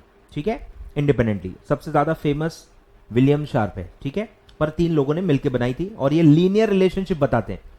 अब मार्जिनल कॉस्टिंग से भी आप कंपेयर कर सकते हो, फिक्स कॉस्ट टोटलिटी में फिक्स होती है, वेरिएबल कॉस्ट भी ये करती है, वो भी वही था, लीनियर रिलेशनशिप ही है, वैसा ही सीएपीए मॉडल भी होता है। क्लियर है? अब ध्यान दो, अब बीटा फैक्टर क्या है? Relative risk. ये क्वेश्चन आता है, ये रिलेटिव रिस्क है, मतलब एब्सोल्यूट नहीं है। आपकी कंपनी में कितना रिस्क है, ये एब्सोल्यूट स्टैंडर्ड डेविएशन के रूप में नहीं बताता है, वो मैथमेटिकल सेंस में नहीं बताता है। आपका risk as compare to market कितना है वो बताता है। इसी को कहते हैं कंपैरेटिव रिस्क या रिलेटिव रिस्क। तो रिलेटिव रिस्क मेजर है, ये रिलेटिव रिस्क में मेजर करता है, और जितना ज्यादा बीटा है उतना ज्यादा रिलेटिव रिस्क आपकी कंपनी में है। आए ख्याल में? जितना ज्यादा आपका रिस्क है उतना आपका बीटा ज्यादा आएगा, उतना आपका रिस्क ज्यादा है एज कंपेयर टू मार्केट। ठीक है, तो higher the beta, higher would be the risk of the security and larger will be the expected return by the investor. Clear है? तो ये रिस्कीनेस को मेजरमेंट होता है बीटा फैक्टर से। क्लियर है? तो पोर्टफोलियो में भी अप्लाई होता है, जो आप पोर्टफोलियो मैनेजमेंट आप पढ़ते हो एफएम में, वही काफी एफएम का दिया हुआ है, इसके बारे में कुछ दिया ही नहीं है। इसको मैं समझाऊं कैसे, बहुत बड़ा मतलब ये है, प्रॉब्लम है। ठीक है, ध्यान दो। तो जो काम का मैं बता रहा हूं, ठीक है, तो इसमें 2 कंपोनेंट्स होते हैं। टोटल रिस्क में 2 कंपोनेंट है, एक है सिस्टमैटिक रिस्क, एक है अनसिस्टमैटिक रिस्क। ठीक है, सिस्टमैटिक रिस्क को ही कहते हैं नॉन डाइवर्सिफाइबल रिस्क। एक ही सिक्योरिटी में आप पूरा पैसा लगा दोगे तो रिस्क और ज्यादा रहेगा, क्योंकि आप एक ही पे डिपेंडेंट हो। अगर आप अपना पोर्टफोलियो डाइवर्सिफाई कर लो, पूरा पैसा एक जगह ना रख के अलग अलग सिक्योरिटी में बांट दो, तो इससे क्या होगा, वो डाइवर्सिफाई हो जाएगा, आपका रिस्क थोड़ा सा कम हो जाएगा, क्योंकि एक साथ सारे स्टॉक्स कम नहीं होंगे। एक साथ सारे स्टॉक्स कम होने का चांस काफी कम है। अगर कोई स्टॉक कम हो रहा है तो कोई और स्टॉक बढ़ेगा, अगर वो अलग अलग इंडस्ट्री का है तो। डाइवर्सिफिकेशन का रूल ही क्या है, डाइवर्सिफाइड इंडस्ट्री में आपको करना है। एक ही इंडस्ट्री में अगर आप अलग अलग स्टॉक्स लोगे कोई फायदा नहीं है, सेम इंडस्ट्री के ही है वो, तो तीनों एक साथ नीचे भी जा सकते हैं, तीनों ऊपर भी जा सकते हैं, तो उसको डाइवर्सिफिकेशन नहीं बोलते हैं। अलग अलग एसेट क्लास या अलग अलग टाइप ऑफ सिक्योरिटी वो होनी चाहिए। ठीक है, तो उसमें सिर्फ क्या लॉजिक है कि तीनों एक साथ, सारे एसेट क्लास एक साथ डाउन नहीं होते। अगर एक कम हो रहा है तो कोई और बढ़ता है, स्टॉक मार्केट कम हो रहा है तो गोल्ड मार्केट बढ़ता है, वाइस वर्सा, या कमोडिटी मार्केट आगे बढ़ेगा। ठीक है, वाइस वर्सा होता है, क्योंकि इन्वेस्टर कहीं ना कहीं तो पैसा लगाएगा ना, यहां से निकालेगा तो वहां डालेगा, वहां से निकालेगा तो यहां डालेगा, अरे कहीं तो पैसा लगाएगा। तो डाइवर्सिफिकेशन से फायदा होता है कि एक आध इन्वेस्टमेंट में कहीं आपको लॉस होता है तो कहीं और प्रॉफिट हो जाएगा, नेट ऑफ हो जाएगा, तो नेटिंग ऑफ को ही कहते हैं डाइवर्सिफिकेशन। तो जो रिस्क आप डाइवर्सिफिकेशन से हटा देते हो उसको कहते हैं डाइवर्सिफाइबल रिस्क। जो रिस्क आप एलिमिनेट कर सकते हो बाय वे ऑफ डाइवर्सिफिकेशन, अलग अलग टाइप के एसेट क्लास में पैसा लगा के अगर आप रिस्क को घटा सकते हो, तो वो पार्ट ऑफ रिस्क जो कम हो जाता है बिकॉज ऑफ डाइवर्सिफिकेशन, उसको कहते हैं डाइवर्सिफाइबल रिस्क, और उसी को कहते हैं अनसिस्टमैटिक रिस्क। ये सिस्टमैटिक नहीं है, इसको आप हरा सकते हो बाय डाइवर्सिफिकेशन, इसीलिए उसका नाम है डाइवर्सिफाइबल रिस्क। तो अगर मेरा पोर्टफोलियो है, एक सिक्योरिटी नहीं है, मेरा पोर्टफोलियो है, बंच ऑफ सिक्योरिटीज हैं या बंच ऑफ एसेट्स हैं और सब अलग अलग अलग जगह पे हैं, तो वो होता है पोर्टफोलियो। तो अगर मेरा अच्छा पोर्टफोलियो है, एफिशिएंट पोर्टफोलियो है, तो मेरा डाइवर्सिफाइबल रिस्क 0 होगा। अगर आप एक अच्छा डाइवर्सिफाइड पोर्टफोलियो बनाते हो, एफिशिएंट पोर्टफोलियो बनाते हो, तो वर्चुअली आपका जो अनसिस्टमैटिक रिस्क है, जो डाइवर्सिफाइबल रिस्क है, वो 0 हो जाता है। ये भी क्वेश्चन आता है। ठीक है, एफिशिएंट पोर्टफोलियो अगर है कि बहुत ही अच्छे से सॉरी डाइवर्सिफाई किया गया है, तो वहां पे आपका डाइवर्सिफाइबल रिस्क होता है 0, और वो पार्ट ऑफ रिस्क जो डाइवर्सिफिकेशन से भी एलिमिनेट नहीं हो सकता, क्योंकि वो कॉमन रिस्क है। कोई भी एसेट क्लास में आप जाओ, कुछ तो रिस्क सबके लिए कॉमन होता है, जैसे कोविड तो पूरे वर्ल्ड के लिए कॉमन है। स्टॉक मार्केट हो, ये हो, वो हो, कंट्री कोई भी हो, सबका देखो सबके लिए कॉमन है। आ रहा है ख्याल में? तो कुछ रिस्क को आप कभी एलिमिनेट नहीं कर सकते, वो कॉमन है, वो हर जगह है, उसको कहते हैं नॉन डाइवर्सिफाइबल रिस्क या सिस्टमैटिक रिस्क, जिसको आप एलिमिनेट नहीं कर सकते। तो बीटा फैक्टर वही है। बीटा फैक्टर क्या बताता है? नॉन डाइवर्सिफाइबल रिस्क यानी कि सिस्टमैटिक रिस्क ही मेजर करके आपको बताता है। क्लियर है? चलिए सर, तो इतना काफी है। अब इसमें एग्जाम्पल भी आते हैं, बरोबर। तो आपको समझना है कि अगर कोई रिस्क कोई एक इंडस्ट्री से रिलेटेड है, ऑटो इंडस्ट्री है, बैंकिंग इंडस्ट्री है, तो वो तो आप डाइवर्सिफिकेशन से हटा सकते हो। पर अगर कोई ऐसा रिस्क है कि जो पूरे कंट्री को फेस करना पड़ रहा है, पूरे इकोनॉमी को फेस करना पड़ रहा है, तो वो तो कॉमन है। आप ऑटो सेक्टर में जाओ, बैंकिंग में जाओ, इंश्योरेंस में जाओ, अरे भाई जो पॉइंट्स पूरे कंट्री के लिए कॉमन है वो तो हर सेक्टर के लिए कॉमन ही होंगे, आप भाग थोड़ी सकते हो उससे। तो वो होता है नॉन डाइवर्सिफाइबल रिस्क, यानी कि सिस्टमैटिक रिस्क, जो सबको बेयर करना पड़ता है। ठीक है, तो उसके एग्जाम्पल भी आ सकते हैं, कोई दिक्कत नहीं है। चलो, तो ये क्वेश्चन आता है कि सिस्टमैटिक रिस्क ही क्या है? बीटा। बीटा कौन सा रिस्क बताता है? Systematic risk. ठीक है, तो वो दिया है, देखो, it can be observe that unsystematic risk can be reduce to zero. अगर आप बहुत ही अच्छे से सोच समझ के डाइवर्सिफिकेशन करो और एक एफिशिएंट पोर्टफोलियो बनाओ, तो आप नॉन डाइवर्सिफाइबल जो डाइवर्सिफाइबल रिस्क है उसको आप वर्चुअली जीरो तक भी पहुंचा सकते हो। क्लियर है? तो वो दिया है, in an efficiently diversified portfolio, hence the only relevant risk in a portfolio is systematic risk. Clear है? अनसिस्टमैटिक आप एलिमिनेट कर सकते हो। तो ये सब क्वेश्चन है, मैं आपको बता रहा हूं। क्लियर है? तो प्रीमियम जब इन्वेस्टर मांगेगा, जब रिस्क की वो बात करेगा, तो कौन से रिस्क का रिटर्न एक्सपेक्ट करेगा? वो सिर्फ सिस्टमैटिक रिस्क। अनसिस्टमैटिक रिस्क का रिटर्न हम नहीं देंगे, क्योंकि आप डाइवर्सिफाई करो ना। आपकी बेवकूफी से हम क्यों रिटर्न ज्यादा दें? जो रिस्क आप खुद एलिमिनेट कर सकते हो बाय वे ऑफ डाइवर्सिफिकेशन, वो आप एलिमिनेट कर लो। जो रिस्क आप एलिमिनेट कर ही नहीं सकते, वो उसका रिटर्न आप हमसे एक्सपेक्ट कर सकते हो। क्लियर है? तो वो दिया है, investor will receive risk premium only for systematic risk identified by beta factor. Clear है? तो ध्यान देना है। और वो दिया ही, देखो, CAPM is used to estimate the expected return from the security और द पोर्टफोलियो। क्लियर है? क्वेश्चन आ सकता है। CAPM मॉडल यूज करता है, मतलब यूज करते हैं अपन। अब ये बहुत सारा दिया है, अब आते हैं उसके फॉर्मूले पे। ध्यान दो, ये उसका फॉर्मूला है। पहला पार्ट RF, बिना रिस्क के जो रिटर्न आप कमा सकते हो उसको कहेंगे RF। और फिर है, ये है रिस्क प्रीमियम। अब ये रिलेटिव रिस्क है। ठीक है, हम दोनों का जो रिलेशन है वो है बीटा। बीटा मतलब मार्केट के कंपैरिजन में मेरा कितना रिस्क है, और फिर उसको अगर मैं मार्केट के प्रीमियम से मल्टीप्लाई कर लूं तो मेरा प्रीमियम आ जाएगा कि मुझे कितना प्रीमियम देना चाहिए। ठीक है, तो ये मार्केट का प्रीमियम है, RM minus RF, RM minus RF। ठीक है, RM माइनस RF। क्लियर है? तो ये फॉर्मूला कैसा है? RF risk free rate of return plus beta factor multiplied by RM minus RF। ठीक है, तो ये ब्रैकेट क्या है? ये मार्केट का प्रीमियम है, कि मार्केट कितना प्रीमियम दे रहा है, जितना मार्केट में रिस्क है उसके लिए। फिर उसका और मेरा रिस्क का कंपैरिजन क्या है? बीटा, उससे मल्टीप्लाई कर लो, तो ये आ जाएगा कि मेरे सिक्योरिटी से कितना प्रीमियम एक्सपेक्ट किया जाएगा। तो रिस्क फ्री रेट प्लस मेरे सिक्योरिटी का प्रीमियम, इसको दोनों को मिला के कहते हैं expected return.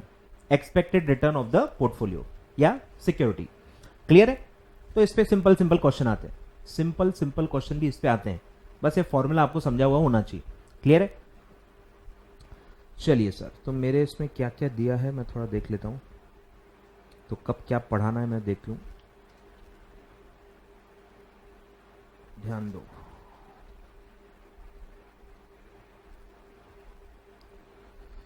Okay okay okay, ये अलग है। ठीक है, इसी में से बता देता हूं।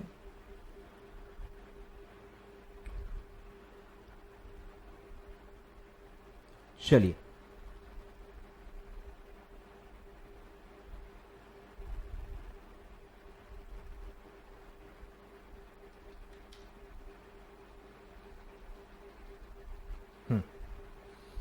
ठीक है। चलिए, तो आगे बढ़ते हैं। ठीक है, फटाफट मैं पहले बता देता हूं, फुल स्क्रीन कर देता हूं, आपको दिख ही नहीं रहा होगा कुछ, आई अंडरस्टैंड।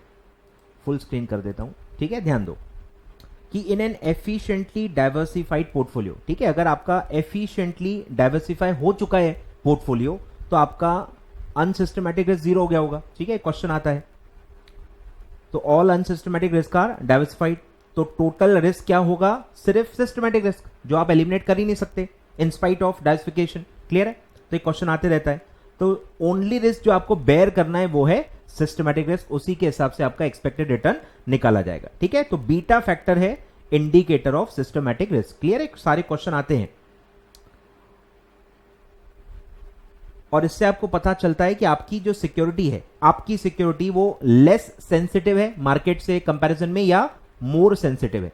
आए ख्याल में, अगर बीटा 1 है, ठीक है, बीटा 1 है मतलब जितना मार्केट में रिस्क है उतना ही आपके सिक्योरिटी में रिस्क है। ठीक है, sigma of security upon sigma of market, ये उसका फॉर्मूला होता है। तो अगर दोनों इक्वल हैं तो आंसर क्या आएगा? 1। मतलब जितना मार्केट में रिस्क है उतना ही आपके सिक्योरिटी में भी रिस्क है, तो बीटा फैक्टर आएगा 1। तो इसी का मतलब है कि मार्केट का रिस्क कितना होता है? 1। अगर बीटा फैक्टर 1 है, जितना भी आपका रिस्क है उतना ही मार्केट का रिस्क है। ठीक है, तो मार्केट में अगर कितना रिस्क है पूछा जाए तो बीटा वैल्यू क्या आएगी? 1। क्लियर है, ध्यान देना। तो 1 मतलब कि वो मार्केट का रिस्क है। ठीक है, अगर आपका बीटा लेस देन 1 है मतलब मार्केट के कंपैरिजन में आपका रिस्क कम है। ठीक है, लेस रिस्पॉन्सिव हो, रिस्पॉन्सिव का मतलब होता है फ्लक्चुएशन, डेविएशन, कि मार्केट के रिस्पॉन्स के हिसाब से, मार्केट के फ्लक्चुएशन के हिसाब से आपकी सिक्योरिटी कितनी फ्लक्चुएट होती है। अगर मार्केट 10% से अप जाता है तो आपकी सिक्योरिटी कितनी अप जाती है, उसको अगर आप कंपेयर कर रहे हो तो वो होता है रिस्पॉन्सिवनेस, फ्लक्चुएशन, डेविएशन, जो भी कहो, और इसलिए उसको स्टैंडर्ड डेविएशन कहा जाता है। स्टैंडर्ड डेविएशन से आपका एब्सोल्यूट रिस्क मेजर होता है, एब्सोल्यूट रिस्क। ठीक है, तो ये है। और अगर बीटा वैल्यू 1 से ज्यादा है मतलब मार्केट से ज्यादा फ्लक्चुएशन आपकी सिक्योरिटी में आता है। क्लियर है, और अगर आपका सिक्योरिटी रिस्क फ्री है तो बीटा वैल्यू 0 आएगी। ठीक है, ये ध्यान दो, ये सब क्वेश्चन आते हैं कि अगर रिस्क फ्री एसेट है, रिस्क फ्री है, 0 रिस्क है, तो बीटा फैक्टर क्या आएगा? 0। अगर मार्केट जितना रिस्क है, मार्केट का रिस्क कितना है अगर पूछा जाए तो वहां बीटा फैक्टर आएगा 1। क्लियर है, ये दो आपको ध्यान रखने हैं। ठीक है, बीटा मोर देन 1 है मतलब रिस्क मोर है, more than market, risk more than market, more responsive है आपका शेयर। और अगर बीटा वैल्यू लेस देन 1 है तो रिस्क क्या है? कम है, risk less than market. Clear है, ये चारों पॉसिबिलिटी हो सकती हैं, तो आपको ध्यान देना है। क्लियर है, लिखते जाओ, लिखते जाओ। चलिए, अब ये टेक्निकल मैं अभी नहीं बता रहा हूं, ठीक है, बाद में बताऊंगा मैं। अब आगे बढ़ते हैं सर। ये भी मैं अभी नहीं बताने वाला हूं, ठीक है, एफएम में बताऊंगा मैं। कोई चांस नहीं है कि आपको यहां समझाने का, बिल्कुल नहीं समझेगा। इसके सारे कनेक्टेड जो थेरीज हैं वो सारे एफएम में हैं। चलिए, तो ये सब काम का नहीं है, सीएपीएम पे ही ध्यान देते हैं।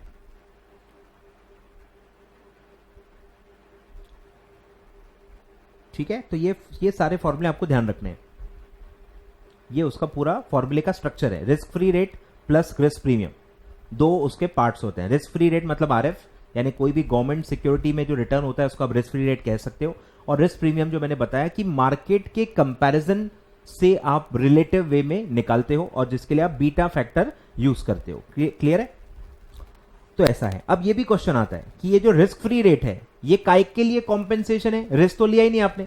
अरे भाई, रिस्क प्रीमियम तो रिस्क के लिए मैं समझ सकता हूं, that is reward for risk.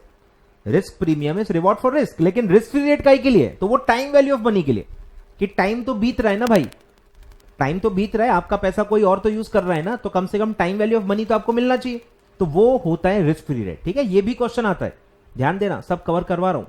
तो risk free rate denotes the reward for time and risk premium denotes the reward for risk. Clear है, दोनों अलग अलग हैं।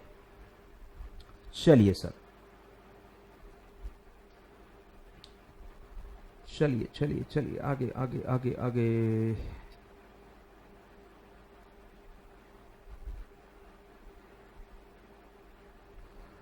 कहां गया?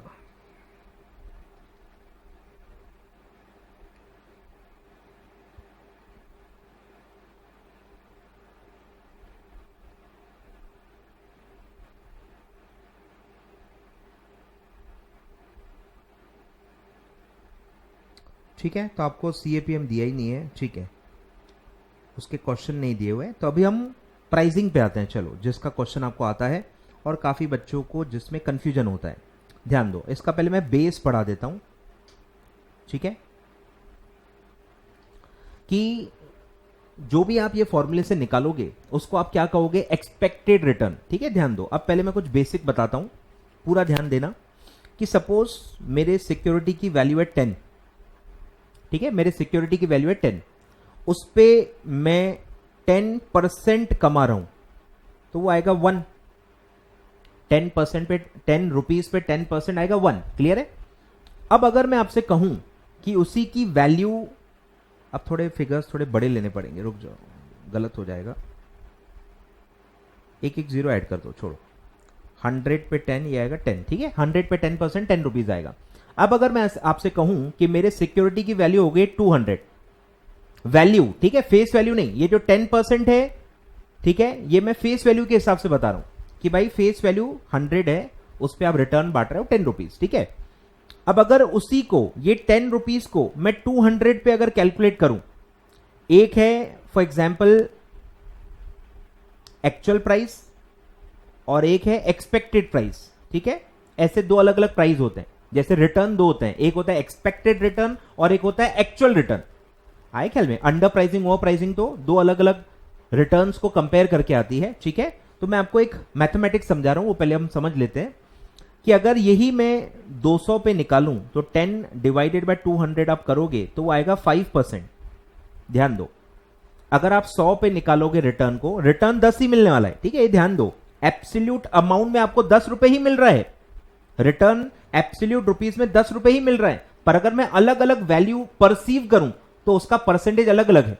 तो अगर मैं 100 रुपए अपने शेयर की वैल्यू मानूं और मैं 10 रुपए के रिटर्न को कंपेयर करूं तो मेरा रेट ऑफ रिटर्न आता है 10%, लेकिन उसी को अगर मैं 200 वैल्यू लेके मानूं तो मेरा रिटर्न आएगा 5%। तो यही पूरा बेस है, यही आपको समझना है, यही आपको समझना है, इसका मैथमेटिक्स समझना है कि अगर देखो, ध्यान दो, अब मैं टेबल बना के बता रहा हूं कि दोनों में है 10 ही रुपीज, इन्वेस्टर को मिल 10 रुपए ही रहा है, लेकिन रिटर्न का percentage differs with the change in value. Clear है? तो 100 रुपीज है तो मेरा रिटर्न आ रहा है 10%, 200 रुपीज है तो मेरा रिटर्न आ रहा है 500। बस इस टेबल को आपको ध्यान देना है। इससे क्या समझ में आता है आपको? इससे क्या समझ में आता है, बोलो? इससे क्या समझ में आता है? कि जितनी वैल्यू ज्यादा लेंगे, जितना शेयर का या जो भी सिक्योरिटी है उसका वैल्यू ज्यादा लेंगे, उतना उसका परसेंटेज का रिटर्न कम आएगा। ऐसा क्यों हो रहा है? क्योंकि सर अमाउंट तो सेम ही ले रहे हैं ना अपन, यहां पे भी 10 ले रहे हैं, वहां पे भी 10 ले रहे हैं, अरे रिटर्न तो उतना ही मिलना है एब्सोल्यूट वैल्यू में। सिर्फ परसेंटेज निकालने के वजह से, जब जो आप बेस ले रहे हो ना, क्योंकि वैल्यू बेस है इसीलिए उसमें इनवर्स रिलेशन है। ध्यान दो, मैथमेटिक्स बता रहा हूं, काफी बच्चों को नहीं समझ में आता है। क्योंकि हम वैल्यू डिनोमिनेटर में ले रहे हैं इसीलिए ये परसेंटेज और इसमें क्या है, इनवर्स रिलेशन है। वैल्यू जितनी बढ़ाओगे उतना परसेंटेज कम आएगा और जितना वैल्यू कम करोगे उतना परसेंटेज ज्यादा दिखेगा। और ये इससे प्रूव हो रहा है कि अगर मैं वैल्यू कम ले रहा हूं तो रिटर्न ज्यादा दिख रहा है, और अगर मैं वैल्यू बढ़ा रहा हूं तो रिटर्न कम हो रहा है। इनवर्स रिलेशन है, बस आपको ही ध्यान रखना है। तो अगर मैं आपसे कहूं कि ध्यान दो कि ये मेरा एक्चुअल रिटर्न है और ये मेरा एक्सपेक्टेड रिटर्न है, ठीक है, तो अब सोच के बताओ क्या होगा कि अगर मेरा एक्चुअल में 10% रिटर्न आ रहा है, एक्चुअल रिटर्न 10% है, तो उसके हिसाब से कोई मेरी एक्चुअल प्राइस होगी, ठीक है, और मेरा expected return as per CAPM model आ रहा है 5%, तो मेरा एक्सपेक्टेड रिटर्न कम है। तो आपको क्या लगेगा कि वैल्यू भी कम होगी? ऐसा नहीं होता, यहां उल्टा होगा। अगर आपका एक्सपेक्टेड रिटर्न कम आ रहा है मतलब आपकी जो एक्सपेक्टेड वैल्यू है वो ज्यादा होगी। कुछ समझ में आ रहा है क्या? समझो, मैं जो बता रहा हूं, एक लाइन जो मैं समझा रहा हूं वो समझो, इस पे जो भी क्वेश्चंस आते हैं ना आप सॉल्व कर पाओगे। कि अगर मेरा एक्सपेक्टेड रिटर्न कम है एक्चुअल रिटर्न से, ठीक है, ध्यान दो, जो ये केस में है एक्सपेक्टेड रिटर्न 5% है, एक्चुअल रिटर्न 10% है, तो आपको क्या समझना है कि मेरा एक्सपेक्टेड रिटर्न कम है, एक्चुअल रिटर्न ज्यादा है। क्लियर है? एक्सपेक्टेड रिटर्न कम है, रिटर्न कम है मतलब वैल्यू ज्यादा होगी, वैल्यू एक्सपेक्टेड ज्यादा होगी। अगर वैल्यू एक्सपेक्टेड वाली ज्यादा है तो अभी वाली क्या है? कम होगी। अभी वाली वैल्यू क्या होगी? कम होगी। और अभी के वैल्यू के हिसाब से देखेंगे तो ये क्या होगा? Under price. ऐसे आपको सोचना है।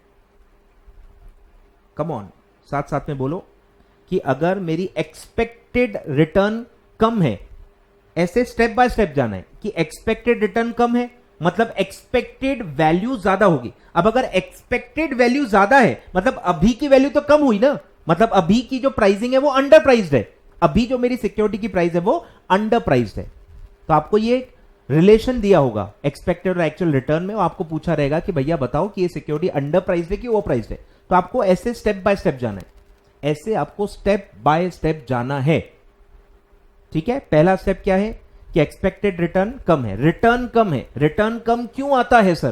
क्योंकि इसकी वैल्यू का बेस ज्यादा होता है। तो अगर रिटर्न एक्सपेक्टेड कम है मतलब एक्सपेक्टेड प्राइस ज्यादा होगी, और अगर एक्सपेक्टेड प्राइस ज्यादा है मतलब एक्चुअल प्राइस क्या है? कम है, मतलब अभी का प्राइस जो है वो अंडर प्राइस है। आए ख्याल में? आई होप इतना काफी है समझाने के लिए, 2 बार 3 बार मैंने रिपीट कर दिया। ठीक है, चलिए अब क्वेश्चन से आपको समझाने का टाइम आ गया है। चलिए, तो ये एक क्वेश्चन है, मैं करवा देता हूं आपको। इसमें पहले आपको एक्सपेक्टेड रिटर्न निकालना है यूजिंग CAPM मॉडल। ठीक है, using CAPM model. Full screen ही रहेगा बेटा, मेरी शक्ल वैसे भी कोई इंप्रेसिव है नहीं, शादी हो गई मेरी, तो बस आपको नंबर्स पे ध्यान देना है। फॉन्ट काफी कम है मॉड्यूल का, इसलिए मैं फुल स्क्रीन ही रख रहा हूं। ठीक है, आई होप आप मेरी आवाज पे ध्यान देंगे। ठीक है, आवाज ही काफी है मेरी। चलिए, तो ध्यान दो, क्या लिखा है सर? एक्चुअल रिटर्न दिया है, ये तो एक्चुअल रिटर्न है जो हमको कंपैरिजन के लिए यूज करना है। मेरे को पहले क्या निकालना है? Expected return. बोलो, एक्सपेक्टेड रिटर्न निकालो पी का।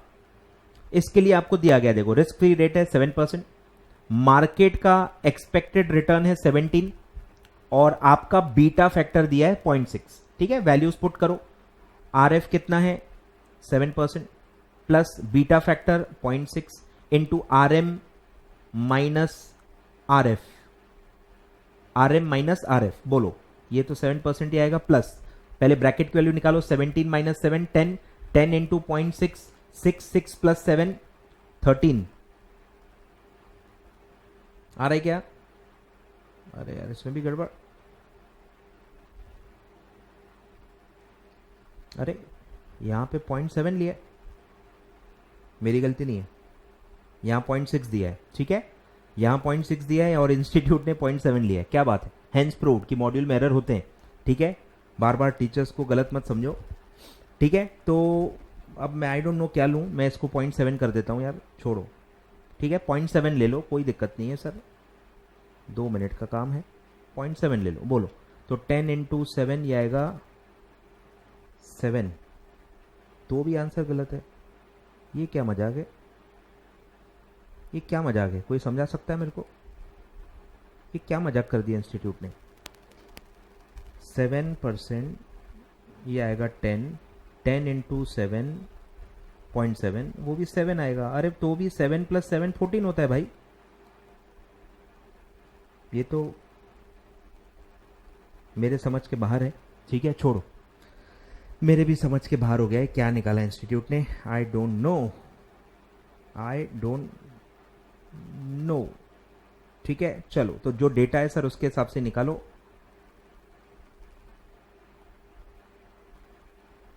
तो 0.6 ये आएगा 6%, 6% 13। ठीक है, ठीक है, अपन एक्चुअल लेते हैं जो है। बोलो, तो ये हो गया 13। अब निकालो sir expected return of Q. बोलो, RF सेम रहता है भाई सबके लिए, RF सेम रहेगा, प्लस बीटा फैक्टर अलग अलग रहेगा, यहाँ आएगा 1.6। ठीक है, और सेम मार्केट रिटर्न भी सबके लिए सेम होता है। ठीक है, सब सिर्फ फर्क क्या होता है? बीटा फैक्टर में। बोलो, ब्रैकेट का वैल्यू सेम आएगा 10, 10 इंटू 1.6 वो आएगा 16, 16 plus 7 that will come to 23%। Clear है? अच्छा, ये सही लिया है, क्या बात है, धन्यवाद। ठीक है, ये आ गया 23। अब सर ध्यान दो, अब सर मेरे साथ साथ आप ध्यान दो। क्लियर है? ध्यान दो, expected return PQ, actual return P Q, ठीक है, ध्यान दो, प्लॉट कर लेते हैं। एक्सपेक्टेड रिटर्न पी का है 13 और क्यू का है 23 और एक्चुअल रिटर्न सर ऊपर दिया है 12 और 23, ठीक है। अब यहां तो अंधे को भी दिख रहा है कि सर ये इक्वल है। इक्वल है मतलब जितनी उनकी एक्चुअल प्राइस है उतनी ही एक्सपेक्टेड प्राइस है, मतलब वो करेक्टली वैल्यूड है, ठीक है। अगर जब भी वो इक्वल आ जाए मतलब वो वैल्यूएशन क्या है, करेक्टली वैल्यूड है, न अंडर प्राइस्ड है न ओवर प्राइस्ड है, वो करेक्टली वैल्यूड है, ठीक है। अब यहां बताओ क्या होगा कि मेरा एक्सपेक्टेड रिटर्न ज्यादा है एक्चुअल रिटर्न से, बोलो, बस इसको ध्यान दो, कितने से कम ज्यादा है उससे कोई फर्क नहीं पड़ता। मेरा एक्सपेक्टेड रिटर्न ज्यादा है, रिटर्न ज्यादा है, एक्सपेक्टेड रिटर्न ज्यादा है मतलब एक्सपेक्टेड वैल्यू कम होगी, एक्सपेक्टेड वैल्यू कम होगी। अगर एक्सपेक्टेड वैल्यू कम है मतलब एक्चुअल वैल्यू ज्यादा होगी, मतलब वो क्या हो गया, ओवर प्राइस्ड, मतलब क्या हो गया, ओवर प्राइस्ड। क्लियर है? तो ये आपको समझना है।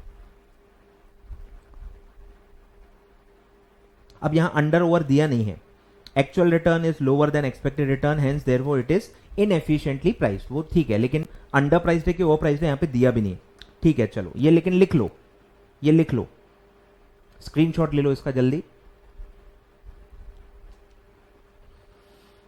स्क्रीनशॉट ले लो भाई, थोड़ी फुर्ती दिखाओ, ठीक है। आगे बढ़ते हैं। अब जहां अंडर ओवर लिखा है ना वो वाला बताता हूं, रुक जाओ, ये भी करेक्टली प्राइस लिखा है। अच्छा ये देखो, ये डायरेक्ट क्वेश्चन है, करेक्टली अंडर ओवर, ध्यान दो। चलो अच्छा नहीं, ये उल्टा क्वेश्चन है, बीटा कितना होना चाहिए वो पूछा है। अरे यार क्या मस्त है।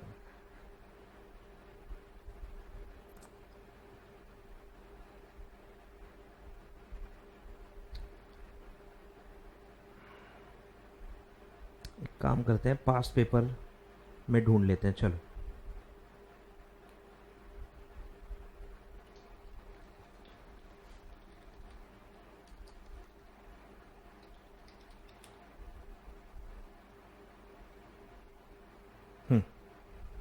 ध्यान दो, चलो मिल गया, एक तो मिला, चलो ध्यान दो।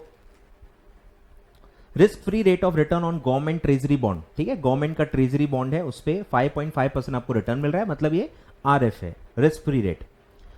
अब ये रिस्क फ्री रेट न भी लिखा होता तो भी, सिर्फ गवर्नमेंट ट्रेजरी बॉन्ड लिखा हो तो भी आप इसको आरएफ ही मानोगे। Average return on market is 18%, beta आपकी सिक्योरिटी का है 1.8 times, security said to be over price if the actual return is, बोलो।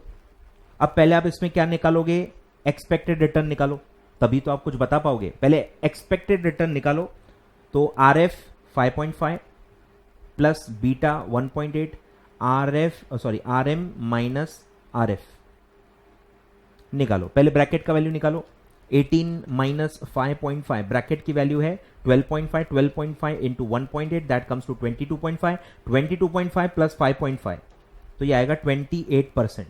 तो अगर मेरा एक्सपेक्टेड रिटर्न 28% है, ठीक है, एक्सपेक्टेड रिटर्न 28% है, तो एक्चुअल रिटर्न कितना होगा तब जाके मेरी सिक्योरिटी ओवर प्राइस्ड होगी।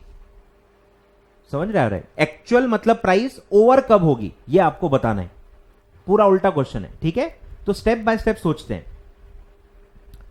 वैल्यूज पुट करके देखते हैं, ठीक है। देखो 28 आई तो 28 तो आ ही नहीं सकता, ये भी 28, ये भी 28, तो वो क्या आएगा, करेक्टली वैल्यूड आएगा। तो करेक्टली वैल्यूड पूछा ही नहीं है, वो ओवर पूछा है। नन ऑफ अबाउ भी नहीं आ सकता, तो एक रिटर्न ऊपर का दिया है, एक रिटर्न नीचे का दिया है, सिंपल। तो आप सोच के देखो, बोलो अगर 29 में सोचूं कि अगर मेरा एक्चुअल रिटर्न 29 है और एक्सपेक्टेड रिटर्न 28 है, बोलो, तो इस केस में क्या होगा, मेरा एक्सपेक्टेड रिटर्न कम है। स्टेप्स बता रहा हूं, बहुत ही अच्छे से सुनो। एक्सपेक्टेड रिटर्न कम है, रिटर्न कम क्यों है, क्योंकि एक्सपेक्टेड वैल्यू ज्यादा है, बेस ज्यादा होगा तभी रिटर्न कम आ रहा है। तो एक्सपेक्टेड वैल्यू अगर ज्यादा है तो अभी की वैल्यू क्या होगी, कम होगी, मतलब वो तो अंडर प्राइस्ड आएगी, तो ये तो नहीं हो सकता। आए ख्याल में? तो 28 तो नहीं हो सकता। अब दूसरा ऑप्शन देखो कि अगर मेरा एक्चुअल रिटर्न 27% है तो क्या होगा, एक्सपेक्टेड रिटर्न कितना है 28। बोलो अब सोचो, मेरा एक्चुअल रिटर्न कम है, एक्चुअल रिटर्न कम है, या एक्सपेक्टेड के हिसाब से भी सोच सकते हो। अभी तक हम एक्सपेक्टेड ही सोच रहे हैं तो वैसा सोच लो, कोई दिक्कत नहीं है। अच्छा मैं उल्टा ले लिया, sorry sorry sorry, so sorry यार, सो सॉरी सो सॉरी। अच्छा नहीं सही लिया है क्या? हाँ सॉरी सही लिया है। एक्सपेक्टेड 28 है और एक्चुअल 29 है, सही है, छोड़ो, करेक्ट। बोलो एक्सपेक्टेड के हिसाब से सोचो कि मेरा एक्सपेक्टेड रिटर्न यहां पे ज्यादा है, दिख रहा है? एक्सपेक्टेड रिटर्न ज्यादा है। रिटर्न कब ज्यादा आता है? जब मेरी एक्सपेक्टेड वैल्यू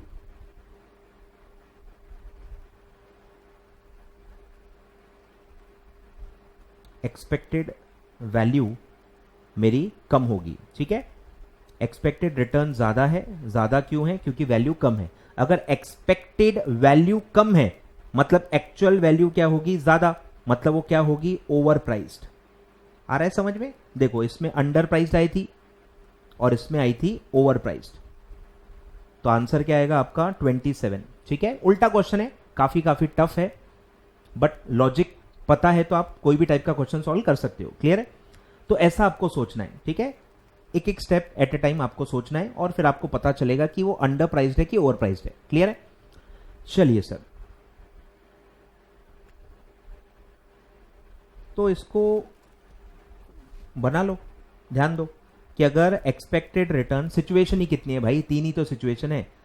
क्वेश्चन कोई भी रहे, परसेंटेज कोई भी रहे, 3 ही टाइप के सिचुएशन हो सकते हैं कि एक्सपेक्टेड रिटर्न ज्यादा है एक्चुअल रिटर्न से, एक्सपेक्टेड रिटर्न इक्वल है एक्चुअल रिटर्न से, या एक्सपेक्टेड रिटर्न कम है एक्चुअल रिटर्न से। बोलो, यहां तो आपको पता ही है, करेक्टली वैल्यूड, इसमें तो कोई डाउट नहीं है। बस ये दो का बताओ। बोलो एक्सपेक्टेड रिटर्न ज्यादा है, रिटर्न ज्यादा है मतलब एक्सपेक्टेड वैल्यू कम होगी, एक्सपेक्टेड वैल्यू कम है मतलब एक्चुअल वैल्यू ज्यादा होगी, एक्चुअल वैल्यू ज्यादा है मतलब वो ओवर प्राइस्ड है। बस ऐसे 3 स्टेप में आपको सोचना है, इससे मैं ज्यादा सिंप्लीफाई नहीं कर सकता। बोलो एक्सपेक्टेड रिटर्न कम है, एक्सपेक्टेड रिटर्न कम है, रिटर्न कब कम होता है? जब वैल्यू ज्यादा होती है। अगर एक्सपेक्टेड वैल्यू ज्यादा है तो एक्चुअल वैल्यू तो उसके मुकाबले कम होगी, तो ये क्या होगा? Under priced. नहीं समझे? एक और बार सुन लेना, बट कंसेप्ट इतना ही है। मेरे से आप अलग से भी पूछोगे तो भी मैं ये बताऊंगा, व्हाट्सएप पे पूछोगे तो भी ये बताऊंगा, मेरे ऐप पे आके पूछोगे तो भी यही बताऊंगा, है ही इतना। तो अच्छे से सुन लो, अच्छे से सुन लो, कोई दिक्कत नहीं है। लिख लो, स्क्रीनशॉट ले लो, फैला दो इसको हर जगह, ठीक है? ठीक है क्या? चलिए, तो आप इसका स्क्रीनशॉट ले लो, मैं आगे बढ़ता हूं सर। चलिए सर,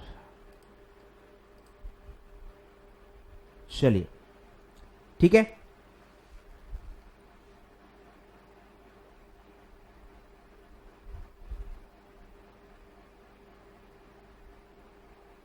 बोलो, एक और क्वेश्चन है।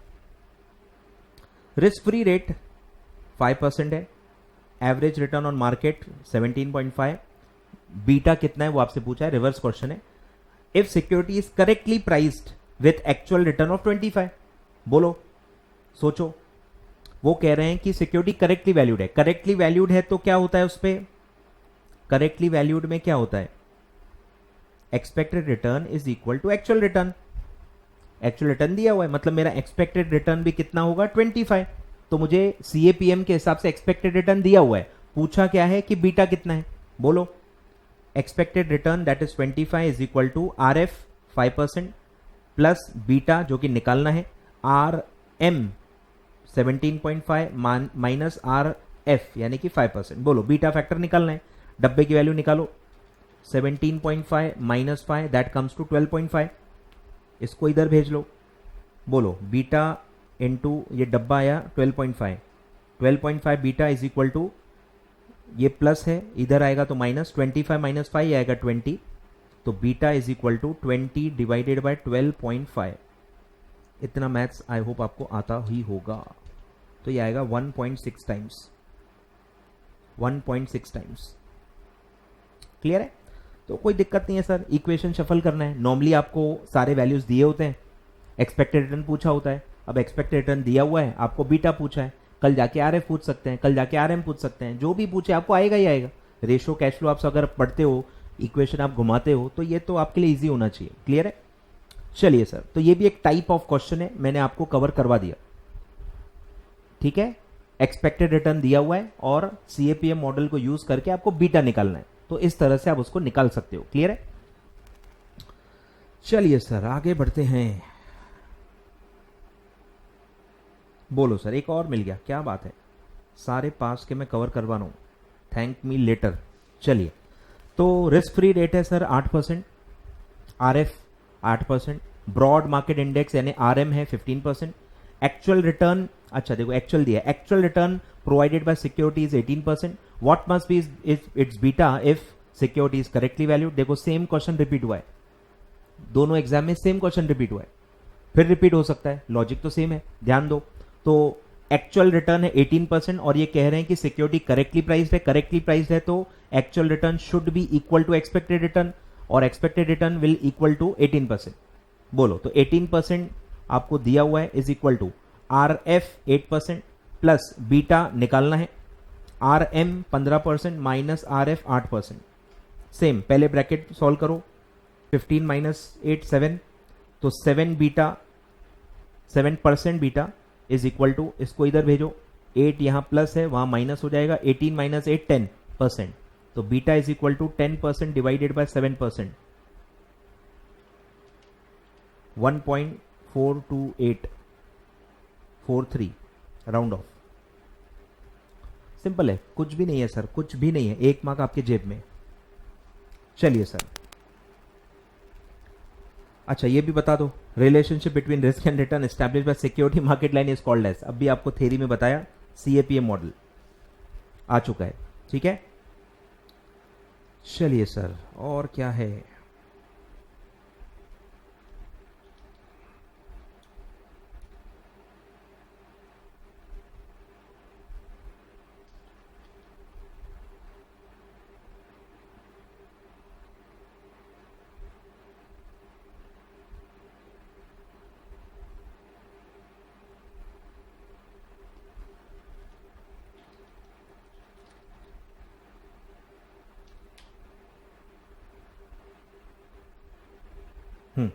आ जाओ।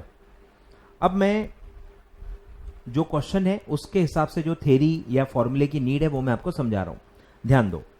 कॉस्ट ऑफ डेट पहले पढ़ लेते हैं। ठीक है, कॉस्ट ऑफ डेट क्या होता है, ठीक है, कॉस्ट ऑफ डेट क्या होता है। अब मैं इसमें इररेडीमेबल पहले बता देता हूं। इररेडीमेबल डेट का कॉस्ट मतलब वो रेडीमेबल नहीं है, परपेचुअल डेट भी आप इसको कहते हो। तो कॉस्ट कैसे निकालेंगे, डेट पे आप क्या देते हो, डेट पे आप इंटरेस्ट देते हो, तो इंटरेस्ट आपका कॉस्ट है और आपको क्या मिला, मतलब एक कॉस्ट है और एक बेनिफिट है।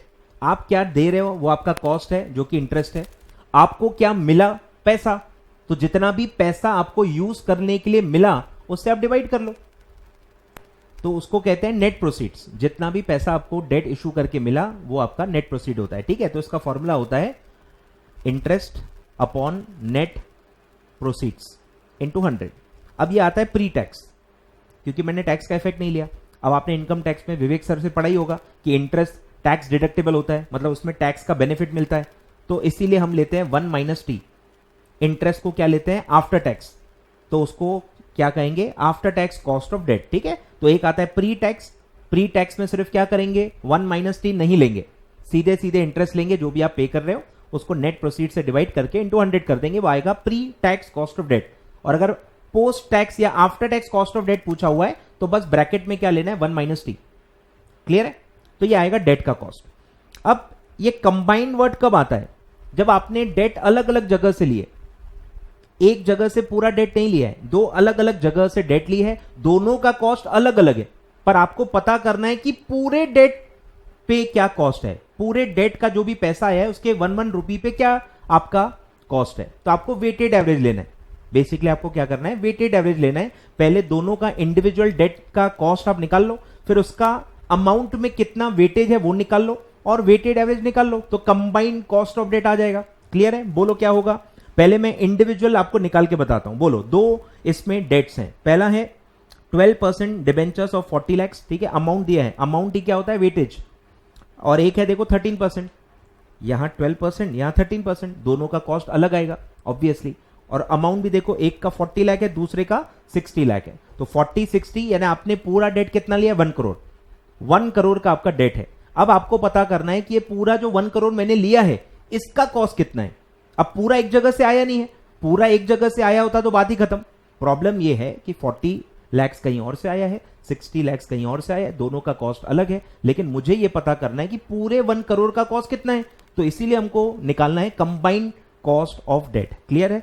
बोलो, तो पहले का क्या आएगा, 12% डिबेंचर का क्या आएगा, बोलो, interest divided bye issue price, issue price दिया नहीं है तो आप फेस वैल्यू ले लो, बोलो 12 डिवाइडेड बाय 100 लेंगे, 12 कहां से आया, face value 100, 100 into 12% that comes to 12, net proceed face value ले लेंगे 100, तो इंटू 100 करोगे तो फिर से क्या आएगा 12%, लेकिन हमको आफ्टर टैक्स लेना है, तो 12 सीधे 1 माइनस टी, और टैक्स का रेट है 30%, यानी कि डेसिमल में आएगा 0.3, 1 माइनस 0.3 तो ब्रैकेट की वैल्यू आएगी 0.7, तो 12 इंटू 0.7 डायरेक्टली आप निकाल सकते हो, तो वो आएगा 8.4%। क्लियर है? तो जब भी इशू प्राइस नहीं दी है तो आप डायरेक्टली निकाल सकते हो, क्योंकि बेस 100 ही आएगा, बेस 100 लोगे तो फिर इंटू 100 ही होगा और सेम ही आंसर आएगा। क्लियर है?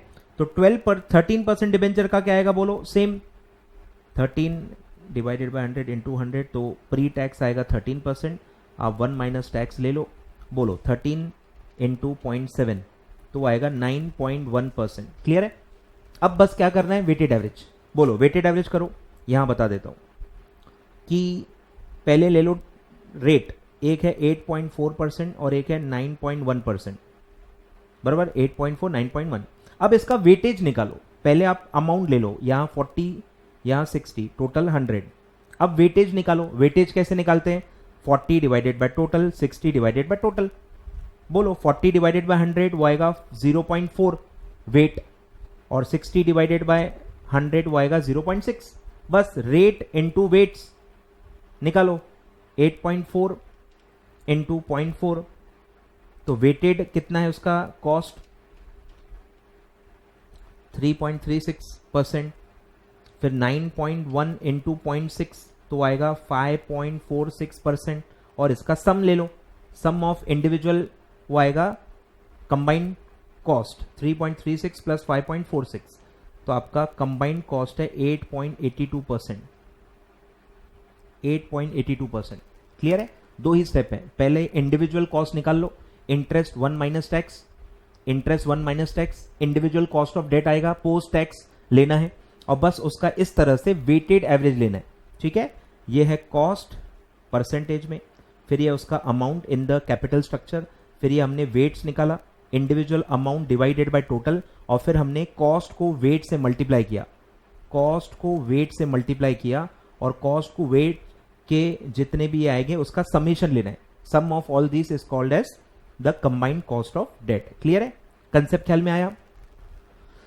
कंसेप्ट ख्याल में आया? ठीक है, तो 1 करोड़ पे कितना कॉस्ट है आपका, अगर ये कोई पूछे तो आप कहोगे 8.82, 8.82% मेरा after tax cost of debt है on the complete 1 crore which I borrowed. तो ये आप 1 करोड़ से कनेक्ट कर सकते हो। ठीक है, ये एक और टाइप मैंने कवर कर दिया।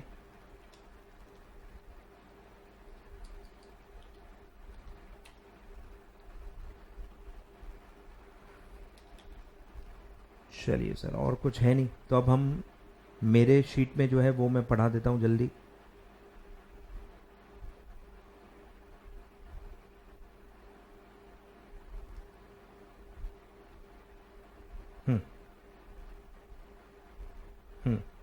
अब ये वाला आपको समझ में आ जाए। अच्छा, ये वही है, एग्जाम का ही है, सॉरी एग्जाम का ही है, तो मैंने आपको करवा दिया, मेरे शीट में भी वही है। अब ये करवा लेते हैं। चलो, इसके पहले आपको मेरे को इक्विटी का मुझे बताना ही पड़ेगा। तो इक्विटी का जो हमने पढ़ाई था, वैल्यूएशन में ही पढ़ा है, मैंने आपको बता भी दिया था कि P0 is equal to D1 upon KE minus G। याद आ रहा है? Gordon's model, Gordon discount model, Gordon's growth model, जो भी आप नाम दो, तो ये बहुत ज्यादा फेमस है। ठीक है। तो इसमें KE मतलब होता है कॉस्ट ऑफ इक्विटी, ठीक है। तो ये फॉर्मूले से भी काफी बार आपको निकालना पड़ता है, तो एक ट्राई करते हैं। Equity shares are currently selling at 60 rupees, ठीक है। कंपनी इज एक्सपेक्टेड टू पे अ डिविडेंड ऑफ 3। एक्सपेक्टेड मतलब ये क्या होगा, D1 ही है। पास्ट का डिविडेंड दिया है तो वो D0 होता है, आपको उसको ग्रोथ फैक्टर अप्लाई करके D1 कैलकुलेट करना पड़ता है, पर यहां खुद ही लिखा है एक्सपेक्टेड टू पे, यानी D1 होगा। With a growth rate of 8%, find out the rate of return, मतलब KE आपको निकालना है। वैल्यू आपको दी है, नॉर्मली क्या होता है, ये फॉर्मूला काय के लिए यूज होता है, वैल्यू के लिए, P0 के लिए, पर यहां P0 आपको दिया है, आपको KE निकालना है। इसी को घुमाओ, इसी को घुमाओ, ये फॉर्मूला कैसे घूमता है वो भी काफी बच्चों को नहीं पता, ध्यान दो। क्रॉस प्रोडक्ट करो तो P0 into KE minus G is equal to D1। अब मुझे क्या निकालना है सर, मुझे KE निकालना है, तो पहले इसको इधर भेजो, तो क्या होगा, KE minus G is equal to D1 upon P0, और ये माइनस G को उधर भेजो प्लस G, तो KE का फॉर्मूला क्या हो जाएगा, D1 upon P0 plus G। तो दोनों फॉर्मूले सेम ही है, घुमा घुमा के आप कोई भी यूज कर सकते हो डिपेंडिंग अपॉन आपको पूछा क्या है, ठीक है। तो ये फॉर्मूला अभी आपको यूज करना है क्योंकि आपको KE निकालना है। बोलो, KE is equal to D1 upon P0 plus G। बोलो, D1 लिखा हुआ है 3 रुपए पर शेयर, P0 दिया हुआ है 60 रुपीज, प्लस G भी दिया है 8%। बोलो, तो अब इसमें कैलकुलेशन पे ध्यान रखना, इसका वैल्यू अलग निकालना है परसेंटेज में और फिर G में ऐड करना है। ध्यान देना, ये आपको बहुत ध्यान देना है, टेक्निकल चीज। तो 3 डिवाइडेड बाय 60 इंटू 100 कर लो, परसेंटेज में निकाल लो, इंटू 100 कर दो, तो ये आएगा 5%, ठीक है। 5% प्लस 8%, तो वो आएगा 13%। क्लियर है, इस तरह से ये निकलता है। क्लियर है, ये डायरेक्टली परसेंटेज में ले लेना, इंटू 100 करना यहां पे भूलना नहीं, ठीक है, क्योंकि ये ऑलरेडी आपने परसेंटेज में लिया है। अगर ये आप परसेंटेज में न लो तो भी बिना इंटू 100 किए कर सकते हो, ठीक है। डेसिमल में लेना पड़ेगा कि 3 डिवाइडेड बाय 60 प्लस 0.08 ऐसा लेना पड़ेगा, क्योंकि 3 डिवाइडेड बाय 60 आप करोगे तो वो आएगा 0.05 प्लस 0.08, तो वो आएगा 0.13, और फिर आप उसको 13% बोलोगे। इसीलिए इंटू 100 करने के लिए कह रहा हूं, क्योंकि आपने यहां पे परसेंटेज ले लिया है तो उसको भी पहले परसेंटेज में कन्वर्ट करना पड़ेगा। अगर आपको इंटू 100 नहीं करना है फॉर एग्जाम्पल, तो आप यहां पे 0.08 ले लो, बेस सेम रखो, बस और कुछ भी नहीं। क्लियर है, आए ख्याल में? तो बस ये फॉर्मूला है सर, कैसे घुमा के मैंने किया वो आप लिख लो, स्क्रीनशॉट ले लो, स्क्रीनशॉट ले लो। गॉर्डन का मॉडल है, ठीक है, ये डिविडेंड पॉलिसी चैप्टर में आपको FM में भी है, ठीक है। Gordon discount model, Gordon growth model, जो भी हो, ठीक है। तो P0 अगर निकालना हो तो ये फॉर्मूला यूज करो, P0 दिया हुआ हो, आपको सिर्फ KE निकालना है तो भी आप ये यूज कर सकते हो। क्लियर है, चलिए सर अब एक निकालते हैं सर पूरा वेटेड एवरेज, पूरा वेटेड एवरेज, ठीक है। इसमें भी स्टेप्स क्या होंगे, पहले इंडिविजुअली निकालो, एक एक का अलग अलग निकालो, फिर उसका वेट कितना है वो देखो कैपिटल स्ट्रक्चर में, और वेटेज को मल्टीप्लाई करके सम कर लो, टेबल पूरा वो सेम होता है। अब यहां पे एक और हम कॉस्ट पढ़ लेते हैं, वो है प्रेफरेंस शेयर्स का। प्रेफरेंस शेयर्स का कॉस्ट क्या होगा बोलो,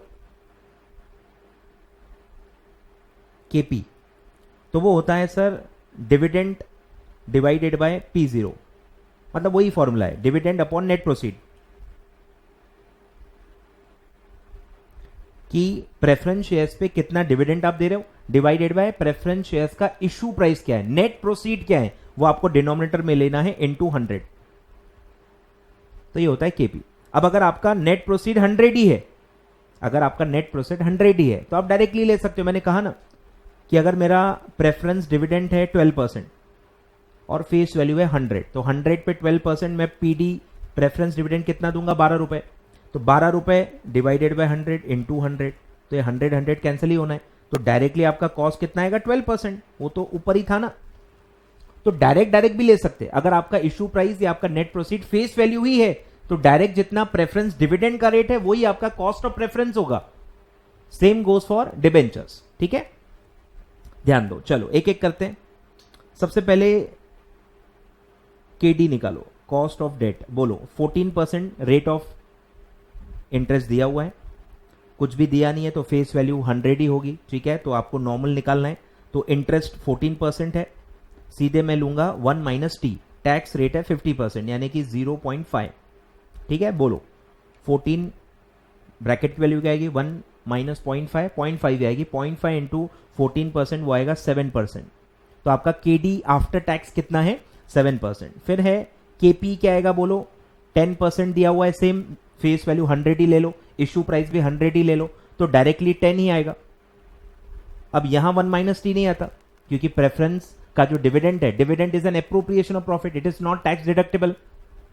पढ़ाई होगा, interest is charge against profit, तो इसलिए वो डिडक्टेबल होता है। और जो भी डिविडेंड हो, प्रेफरेंस का हो या इक्विटी का हो, it is an appropriation of profits and hence it is not deductible under income tax, ठीक है। तो उसमें 1 माइनस टी नहीं लेना है, ठीक है। प्री टैक्स पोस्ट टैक्स एक ही होता है उसका, उसमें कोई 1 माइनस टी नहीं होता, क्लियर है। तो डायरेक्ट 10% ही आएगा। अब आता है सबसे मेन केई, उसके लिए देखो डेटा दिया है कि करंटली आपका शेयर सेल हो रहा है 25, ये हो गया, P0 दिया है। फिर दिया है कि एक्सपेक्टेड है कि डिविडेंड आएगा 2 रुपीज, तो आपको D1 डायरेक्टली दिया हुआ है। और सेम कि ग्रोथ फैक्टर होगा 7%, सेम आपको गॉर्डन्स मॉडल यूज करना है। बोलो क्या होगा, D1 upon P0 plus G, D1 at 2 rupees, P0 at 25 plus 7%। बोलो कितना आएगा, 2 डिवाइडेड बाई 25 परसेंटेज में कन्वर्ट कर लो, वो आता है 8, 8 प्लस 7 तो वो आएगा 15, ठीक है। इंडिविजुअली आपको कॉस्ट मिल गया, ये आपका पहला स्टेप है। इंडिविजुअली कॉस्ट मिल गया, ये आपका पहला स्टेप है। अब इनका वेटेज निकालो, ठीक है। तो मैं पूरा टेबल आपको बता रहा हूं, बोलो केडी, केपी, केई। केडी क्या था, 7%, 10%, 15%, ठीक है। अब अमाउंट लिख लो। बुक वैल्यू वेट्स, इसमें भी दो होता है, book value weights, market value weights. Market value weights आपके कंसेप्ट में नहीं है, वो एफएम में आएंगे। यहां आपको बुक वैल्यू वेट्स ही लेने हैं, ठीक है। बोलो कितना है, 80 20 60, अच्छा उल्टा लेना है, 60 20 80, मैंने उल्टा लिखा है, 60 20 80, ठीक है। टोटल ले लो, बोलो 8 और 8 16, तो 1 करोड़ 60 लैक्स, 1 करोड़ 60 लाख। बोलो वेटेज निकालो, 60 डिवाइडेड बाय 160, तो ये आएगा 0.375 इसका वेटेज होगा।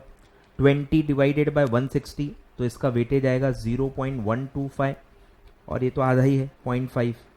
अब मल्टीप्लाई करो, 7 इंटू 0.375, तो ये आएगा 2.625%। देखो यहाँ परसेंट है, परसेंट को मल्टीप्लाई करोगे तो परसेंट ही आएगा, परसेंट इसलिए दबाना नहीं है। मैं 7 ले रहा हूं, मतलब ये आंसर सीधे परसेंटेज में आएगा, ठीक है। तो वही मैथ संभाल के रखना बस। 10 इंटू 0. तो कितना आएगा, 1.25%, ठीक है। फिर 15 का आधा 7.5%। अब इसका सम ले लो, तो ये आ गया आपका WACC, weighted average cost of capital, 2.625 plus 1.25 plus 7.5, तो ये आ गया 11.375%। ये आ गया आपका WACC, ठीक है। फुल क्वेश्चन है, MCQ नहीं है, ठीक है। तो 11.375। अब इसका इंटरप्रिटेशन क्या है, जो मैंने आपको बताया कि मैंने 1 करोड़ 60 लाख का कैपिटल लाया है, अलग अलग कैपिटल स्ट्रक्चर के हिसाब से लाया है। तो मुझे पता है कि 60 लाख का डेट का कॉस्ट कितना है, मुझे पता है प्रेफरेंस शेयर्स के 20 लाख का कॉस्ट क्या है, मुझे पता है इक्विटी के 80 लाख का कॉस्ट क्या है, पर मुझे ये नहीं पता कि पूरा जो कैपिटल है कंपनी के पास 1 करोड़ 60 लाख, उसका पर रुपी का कॉस्ट क्या है। तो अगर मुझे ये पता करना है कि पूरा जो 1 करोड़ 60 लाख है उसके 1 रुपी का क्या कॉस्ट है, भूल जाओ कि वो कहां से आया है। मुझे अगर एक वेटेड एवरेज रेट चाहिए जो मैं पर rupee of entire capital structure पे लगा पाऊं, 1 करोड़ 60 लाख के 1 रुपी पे लगा पाऊं, वो रेट होता है WACC, और वो इस केस में है 11.375। क्योंकि देखो इसका बहुत इंपॉर्टेंट लॉजिक है जो FM में आता है कि पैसा कहीं से भी आए, जब आप लगा रहे हो पैसे पे लिखा थोड़ी है कि ये डेट का पैसा है, प्रेफरेंस का है, इक्विटी का है, आप पैसा देख के थोड़ी लगाओगे। कॉस्ट से ज्यादा कमाना है ना, याद आ रहा है FM प्रॉफिट मैक्सिमाइजेशन, कि अगर मेरा कॉस्ट 7 है तो लगाते वक्त मुझे ध्यान रखना है कि 7 से ज्यादा कमाओ, तभी तो प्रॉफिट आएगा। तो जब आप 1-1 रुपया इन्वेस्ट कर रहे हो, आपको नहीं पता रहता कि ये कहां से आया था, उसमें कोई स्टैम्प थोड़ी रहेगा, वो तो मिक्स हो जाता है। तो आपको एक मिक्स रेट पता होना चाहिए कि भैया मेरा 1-1 रुपया जो है वो 11.37 पे ऐसा है, तो जब भी मैं कोई प्रोजेक्ट में लगाऊंगा उसका एक्सपेक्टेड रिटर्न 11.37 से ज्यादा ही होना चाहिए। अगर मैं उससे कम में लगा रहा हूं मतलब मेरा लॉस होगा। तो इसीलिए इसका रेलेवेंस है। WACC क्यों निकालते हैं? ताकि मुझे 1-1 रुपए का कॉस्ट पता चले, क्योंकि पैसा मिक्स हो जाता है भाई। पैसा थोड़ी मैं संभाल के रखूंगा, अलग अलग ड्रॉवर रखूंगा क्या? डेट का ड्रॉवर अलग, इक्विटी का अलग, 3-3 बैंक अकाउंट खोलूंगा, डेट का पैसा अलग, ऐसे नहीं होता भाई रियल लाइफ में। पैसा मिक्स हो ही जाता है और आपको 1-1 रुपए का कॉस्ट पता होना चाहिए, ताकि आप जहां भी पैसा लगाओ, कोई भी प्रोजेक्ट में पैसा लगाओ, you should know your cost of funds. Clear है? तो इसीलिए ये WACC निकाला जाता है। क्लियर है? तो ये FM में तो बहुत डिटेल में है, यहां इतना ही है भाई। इससे ज्यादा की एक्सपेक्टेशन आपके लिए हानिकारक रहेगी। ठीक है, मेरे हिसाब से मैंने बता दिया सर, कॉस्ट ऑफ डेट भी बता दिया, कॉस्ट ऑफ इक्विटी बता दिया, उल्टे क्वेश्चन भी बता दिए, बीटा फैक्टर का भी बता दिया, उल्टा भी बता दिया, एग्जाम में भी जो है वो भी बता दिया। ठीक है, और ये भी बता दिया, WACC का पूरा क्वेश्चन भी बता दिया। ठीक है, मेरे हिसाब से इतना काफी है। अंडर प्राइस ओवर प्राइस का भी बता दिया, पूरा टेबल लिखवा दिया, एग्जाम्पल भी बता दिया। ऐसे मुझे अब गिनवाना पड़ेगा एक्चुअली, कुछ बच्चे क्या है जितना बताओ खुशी नहीं होते, सर ये इसलिए मैं भी सब गिनवाऊंगा आपको कि मैं क्या क्या बता रहा हूं। क्लियर है? तो ये भी बता दिया, वो भी बता दिया, सब बता दिया। क्लियर है? तो ये क्वेश्चन सारे अपने कवर हो गए। ठीक है, मेरे हिसाब से अभी इतना काफी है। कुछ अगर मुझे खुद ही ख्याल में आ जाता है या कोई बच्चा मुझे याद दिला देता है कि सर ये भी एक करवा दो, और मुझे भी लगता है कि नहीं ठीक है, रीजनेबल है, कवर करके जाना चाहिए, तो मैं खुद ही बताऊंगा। प्रेशर डालोगे तो नहीं बताऊंगा, खुद ही मेरे को लगेगा, रियलाइज होगा तो मैं बताऊंगा। ठीक है, प्रेशर से मैं काम करता ही नहीं हूं, मैं वैसे काम करता ही नहीं हूं। ठीक है, मुझे और फिर मैं दूर भागता हूं।